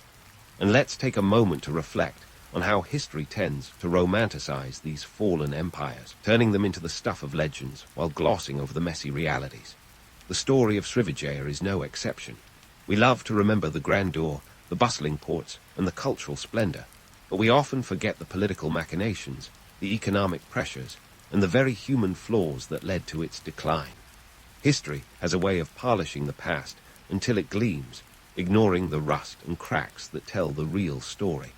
In modern Southeast Asia, Srivijaya's legacy is like a whisper from the past, a reminder of an empire that once ruled the waves and shaped the world. Its story is a testament to the power of trade and culture, of strategic geography and political savvy, but also a cautionary tale of how even the mightiest can fall when the tides of history turn. So, as you drift off to sleep with these tales echoing in your mind, remember that the past is never as simple as it seems, and every empire has its day in the sun, and its time in the shadows. In the bustling world of 19th century China, where silk robes fluttered like butterflies and court intrigue was as thick as rice porridge, a young girl named Cixi was about to pull off the ultimate rags-to-riches story. And folks, this isn't your average Cinderella tale with glass slippers and a fairy godmother. No, this is a tale about strategic prowess, sheer audacity, and a knack for navigating a male-dominated imperial court like a chess grandmaster playing against toddlers.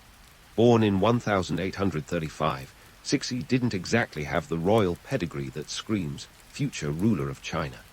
She hailed from a family of modest means, the Manchu Yahanara clan, which wasn't exactly rolling in silver tails. But hey, you work with what you've got. And what Cixi had was brains and a killer instinct for survival. At 16, she was plucked from relative obscurity and tossed into the shark tank known as the Forbidden City, not as a queen, but as a concubine, ranked right at the bottom. Not the cushiest gig, but certainly better than being stuck in the provinces with a life of endless needlework. Now, let's pause and consider the absurdity of the Qing dynasty court. Picture a place where men in silk gowns and sky-high hats were more concerned with the length of their fingernails than the state of the empire. Here, the emperor was surrounded by hundreds of concubines, each vying for his attention like contestants on a particularly cutthroat reality show. And there was Cixi, a minor concubine, trying to make her mark in this bizarre beauty pageant of power. Cixi quickly figured out that to survive, she needed to stand out. The emperor, Xianfeng, was a man of many distractions, not least of which were his opium pipes and eunuchs whispering sweet nothings about palace conspiracies. But Cixi, with her sharp wit and even sharper political sense, managed to catch his eye. Before long, she was no longer just another face in the crowd, but a favorite, and in 1856, she bore the emperor a son, the future Tangjai emperor. In the game of imperial thrones, that's what you call a power move. By 1861, the Qing dynasty was teetering on the brink. The emperor was dead, and his heir was a toddler with about as much political acumen as a rice dumpling. Enter Cixi, now an Empress Dowager, ready to make a move. But let's not kid ourselves. The road to power wasn't paved with gold ingots. It was more like a minefield, with rival factions and political enemies lurking at every corner. The court was a snake pit of backstabbing and intrigue, with regents and princes salivating at the thought of controlling the young emperor. But Cixi, with the patience of a saint and the cunning of a fox, outmaneuvered them all. She teamed up with Empress Dowager Cixi, the emperor's other widow, forming a formidable alliance that would make even the toughest political operatives break out in a nervous sweat. And just like that, Cixi, the lowly concubine from nowhere, was running the show. It was a move that took cunning, charm, and a bit of good old-fashioned luck. While other women in the palace were busy perfecting their embroidery, Cixi was perfecting the art of manipulation, using every tool at her disposal to ensure her son's reign, and by extension, her own power. But let's not romanticize it too much. Life in the Forbidden City was no cakewalk. It was a hothouse of ritual and protocol, where every sneeze was scrutinized for political meaning. Imagine living in a place where you couldn't even leave the premises without a small army of eunuchs and attendants trailing behind you. Privacy, forget it. Personal happiness, not exactly a priority when the fate of a dynasty hangs in the balance. Cixi's rise was a testament to her strategic genius and shrewd understanding of palace dynamics. She knew when to play her cards and when to hold them close to her chest. It wasn't just about surviving in a hostile environment. It was about thriving and shaping the future of one of the world's greatest empires. In a male-dominated society, she carved out a space for herself at the very top, wielding influence with the precision of a calligrapher's brushstroke. So, as we tuck ourselves in with this tale of ambition and intrigue, let's remember that Cixi wasn't just a footnote in the annals of history. She was a force to be reckoned with, a woman who defied the odds and reshaped the course of a nation. It's the kind of story that makes you wonder what else a person can accomplish with a bit of grit and a whole lot of gumption. Now, doesn't that thought make you want to dive headfirst into more tales of China's matriarch? So, speaking of diving headfirst, let's plunge into the swirling currents of Cixi's reign during the Tangjai Emperor's youth. If her rise to power was a testament to her cunning, then her consolidation of power was a masterclass in political jiu-jitsu. The year was 1861, and the stage was set for what would be known as the coup of 1861. Now, don't let the word coup mislead you into picturing a bloody purge with daggers in the dark. No, this was a genteel affair, all about paperwork and political chess moves rather than swords and spilled blood. Qing dynasty was in a bit of a pickle at this point. The Second Opium War had just given the imperial ego a significant bruising, and the regents appointed to guide the young emperor were about as effective as a paper umbrella in a monsoon. Enter Cixi, whose political instincts were as sharp as ever. She teamed up with Empress Dowager Cixi, and together they orchestrated a coup that would make Machiavelli himself nod in approval. It was like something out of a palace drama, except it was all too real. They staged a quiet coup against the 8 regents appointed by the late Xianfeng emperor, accusing them of corruption and incompetence. The power balance shifted dramatically without so much as a single sword being unsheathed. Let's get into the nitty-gritty. The day of the coup, Cixi had the regents arrested, their positions revoked, and their power dissolved faster than sugar in hot tea. The coup was so slick that it was practically frictionless, and before the dust settled, Cixi and Cixi had secured their positions as the de facto rulers behind the child emperor. This was a political heist, conducted with the kind of finesse that would make Danny Ocean reconsider his career choices.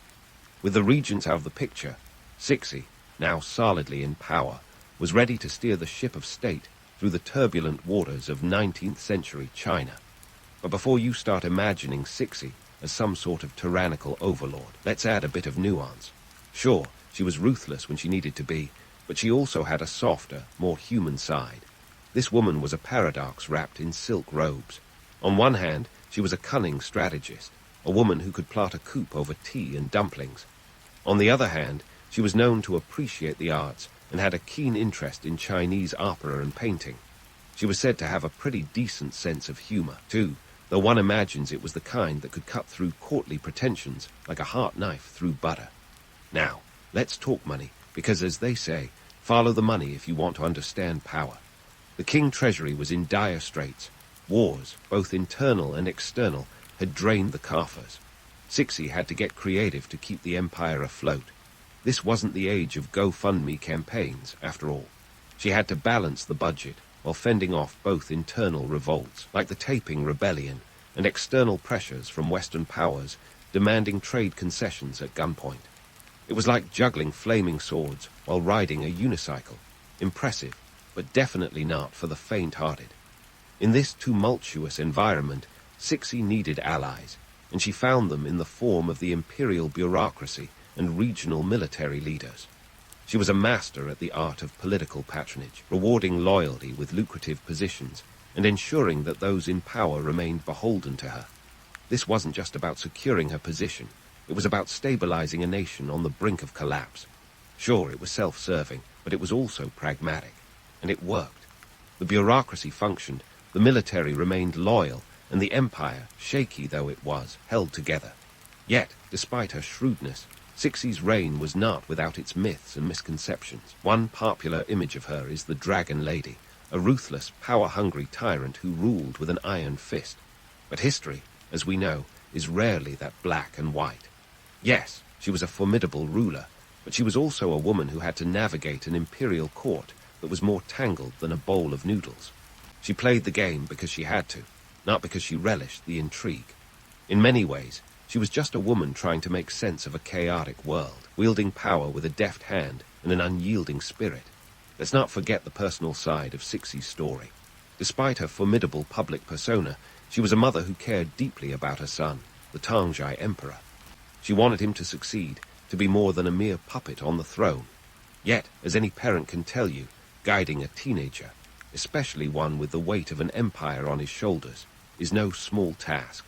The young emperor was not exactly the model student, often more interested in the pleasures of the court than the responsibilities of ruling. Cixi's frustrations with her son were very human, and in her attempts to guide him, we see a glimpse of the mother behind the Empress Dowager. As we draw this chapter to a close, let's remember that Cixi's story is one of complexity and contradiction. A woman who was both feared and admired, both ruthless and compassionate. She was a leader who navigated the choppy waters of imperial politics with the skill of a seasoned sailor, all while maintaining a veneer of grace and decorum that belied the fierce intelligence within. A woman of her time, and yet ahead of it, Cixi remains one of history's most intriguing figures, a testament to what can be achieved when determination meets opportunity. And with that, let's keep this momentum going, because there's plenty more intrigue and drama in the saga of China's formidable Empress Dowager. And speaking of intrigue and drama, let's dive into another layer of Cixi's story, her regency during which she rolled up her sleeves and got down to the business of modernizing China. Now, if you think modernization implies some neat, tidy process, think again. This was the self-strengthening movement, a reform effort that was part genius, part fiasco, and pure 19th century Chinese opera. Picture the scene. It's the 1860, and China is getting pushed around by Western powers like a kid on a playground. The Opium Wars had left the empire battered, and foreign influence was creeping in like an uninvited guest who refuses to leave. Cixi, who wasn't about to let China become a doormat for imperial ambitions, decided it was time to act. Enter the self-strengthening movement, a series of initiatives aimed at bolstering China's military might and economic backbone. The idea was simple: adopt Western technology and military techniques, but keep the Confucian culture intact. Kind of like updating your phone's software, but keeping the same vintage ringtone. But let's not sugarcoat it.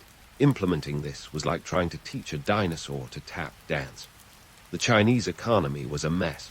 The bureaucracy was bloated, and social change was about as welcome as a snowstorm in July. Yet, Cixi and her allies, including the visionary statesman Prince Gong, pushed ahead. They established the Tongwengguan in 1862, a language school that aimed to teach Chinese officials foreign languages and Western science. This was revolutionary, a bit like opening a sushi bar in a steakhouse town.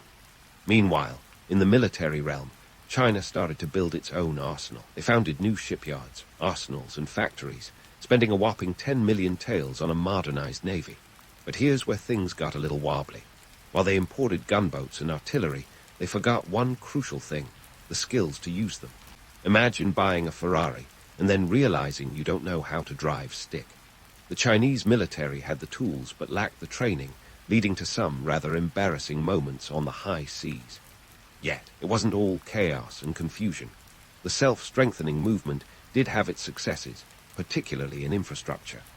China's first telegraph lines were laid down, and the Jiangnan arsenal became one of the largest and most sophisticated in Asia. Railways started to snake their way across the countryside, with the first line completed in 1876. And in a move that would make any tech enthusiast proud, they established a modern postal system. Suddenly, messages weren't taking weeks to traverse the empire, and you could almost hear the collective sigh of relief from bureaucrats tired of waiting for snail-paced correspondence. But while these changes were impressive, they were also superficial band-aids on a gaping wound. The social fabric of China was fraying, with poverty rampant and corruption festering in every corner of government. The king court was like a leaky ship, and no amount of patching seemed to keep it afloat for long. The civil service exams, a bedrock of Chinese governance, were increasingly seen as outdated. Scholars memorized Confucian texts by rote, but the real-world problems they faced required a different kind of education, one that the old system was ill-equipped to provide. Cixi, ever the pragmatist, saw these challenges, but was often stymied by the very system she sought to reform. The Confucian scholars, the backbone of Chinese administration, were a conservative bunch. They viewed Western ideas with suspicion, like a cat eyeing a new piece of furniture. Cixi had to tread carefully, balancing the need for reform with the risk of alienating her support base. It was a delicate dance, and despite her best efforts, not every step was in time with the music. As if domestic reform wasn't enough, Cixi also had to juggle foreign diplomacy. The French were eyeing Vietnam, the Russians were creeping into Manchuria, and the British had their sights set on trade rights. Cixi's court was a revolving door of diplomats, each with their own demands and agendas. It was like hosting a perpetual cocktail party where everyone was trying to spike the punch. Yet, through it all, Cixi remained composed, using diplomacy when she could and bracing for conflict when she had to. In many ways, the self-strengthening movement was a microcosm of Cixi's regency, a bold experiment laced with contradictions. It was an attempt to reconcile the old with the new, tradition with innovation. And while it didn't transform China overnight, it laid the groundwork for future reforms. Cixi's tenure was a testament to her ability to adapt and evolve, even when the odds were stacked against her. So, as we leave this chapter with Cixi still navigating the choppy waters of reform, consider this. She was a woman leading a nation through one of its most turbulent eras, trying to guide it into the modern age with the tools she had at hand. And while she didn't always succeed, her efforts were nothing short of audacious. Stay tuned, because the ride is far from over, and there are more twists and turns in the saga of China's formidable matriarch. Now, if you thought leading China through reform was a walk in the imperial garden, think again. Cixi's later years were a whirlwind of resistance and resilience, peppered with a healthy dose of drama that would make any soap opera look like a picnic. Let's dive into the Boxer Rebellion, that infamous cocktail of xenophobia and anti-imperialist sentiment stirred up in the late 1890s. This wasn't just a rebellion. It was a full-blown uprising against foreign influence, like a national tantrum against colonial meddling. The Boxers, officially the Society of Righteous and Harmonious Fists, a name that sounds like a martial arts movie rejected by Hollywood, were fed up with foreign powers slicing China like a cake, a birthday party no one invited them to. They were a motley crew, fueled by a heady mix of mysticism and martial arts, convinced that they could, quite literally, punch out the invaders. Now, here's where Cixi comes in with her legendary reputation for conservatism. Many paint her as the villain of the piece, allegedly backing the Boxers to expel the foreigners. But hold your horses, or in this case, your Manchu mounts. Cixi's support for the Boxers wasn't as straightforward as a black-and-white villainous scheme. In reality, she was caught between a rock and a hard place. Damned if she did, and damned if she didn't. The Boxers had genuine popular support, and backing them seemed like a way to harness their energy against foreign domination. Plus, let's not forget, the foreign powers were demanding indemnities that would leave China's coffers emptier than a scholar's pantry during exam season. In June 1900, Cixi made a bold move, declaring war on the foreign powers. It was a calculated risk, akin to playing poker with a half-busted deck. But alas, the odds were not in her favor. The eight-nation alliance, comprising Britain, Japan, Russia, Germany, France, the United States, Italy, and Austria-Hungary, weren't exactly thrilled with this declaration. They marched on Beijing, and the already chaotic situation spiraled into pandemonium. By August, the foreign troops had seized the capital, forcing Cixi to flee in disguise with the emperor and a ragtag entourage. Talk about a dramatic exit. So why did Cixi lend her support to the Boxers? It wasn't just about xenophobia or a blind adherence to tradition. It was a desperate gamble to preserve sovereignty and stave off further encroachments. Cixi knew that foreign imperialism was eroding China's autonomy faster than a river cutting through a mountain. Her decision to back the Boxers wasn't so much a rejection of Western technology and ideas as it was a last-ditch effort to protect her nation from being carved up like a Thanksgiving turkey. And speaking of Western technology, let's debunk another myth while we're at it. Cixi's reputed opposition to all things modern and mechanical. Sure, she had her reservations, but who wouldn't when faced with the cultural tsunami of Western influence? The story of her allegedly banning railways in favor of sedan chairs is more fiction than fact. Yes, she hesitated to embrace railroads initially, but it was less about fear of technology and more about the upheaval they represented. Railroads could disrupt traditional agricultural patterns and local economies, not to mention the spiritual landscape of geomancy, which was as sacred to the Chinese as tea or calligraphy. In truth, Cixi was no Luddite hell-bent on keeping China in the Dark Ages. By the end of her reign, she had overseen the construction of a telegraph network, modern postal systems, and even a navy, albeit one that struggled to float. Her government invested in factories producing textiles, mining coal, and developing ironworks. She even hosted a grand exhibition of Western technologies in 1903, which was less about flaunting gadgets and more about showcasing China's potential for industrial growth. Sure, she wasn't giving Elon Musk a run for his money, but she wasn't entirely stuck in the past either. Now, let's turn our attention to the economic backdrop of the time, because, as with any good plot, money matters. The late Qing economy was riddled with issues, corruption, inefficiency, and the heavy hand of foreign powers demanding reparations. The Boxer Protocol of 1901 imposed a hefty indemnity of 450 million taels of silver to be paid over 39 years with interest. Imagine trying to pay off a mortgage with a ballooning interest rate, and you'll get the picture. This financial straitjacket squeezed China's economy and limited Cixi's room for maneuver. Cixi's later years were a balancing act of reform and tradition, innovation and preservation. She found herself in a tug-of-war between modernizers who wanted to drag China kicking and screaming into the 20th century, and traditionalists who preferred the comfortable confines of Confucian orthodoxy. Her attempts to modernize the military and bureaucracy were like trying to teach an elephant to dance, impressive, but not particularly graceful. Despite the challenges, Cixi remained a formidable force until the end, navigated the turbulent waters of late Qing politics with a deftness that belied her years. Even as the world around her changed at breakneck speed, she adapted, compromised, and strategized. Her legacy, much like the woman herself, is a tapestry of contradictions. A conservative who embraced change, a ruler who wielded power in a patriarchal society, and a woman who left an indelible mark on the canvas of Chinese history. But hold on to your hats, because this roller coaster ride is far from over. As we leave this chapter open, remember that Cixi's story is one of complexity, courage, and yes, controversy. Her later years were a testament to her enduring influence and unyielding spirit, a reminder that history is never as simple as it seems.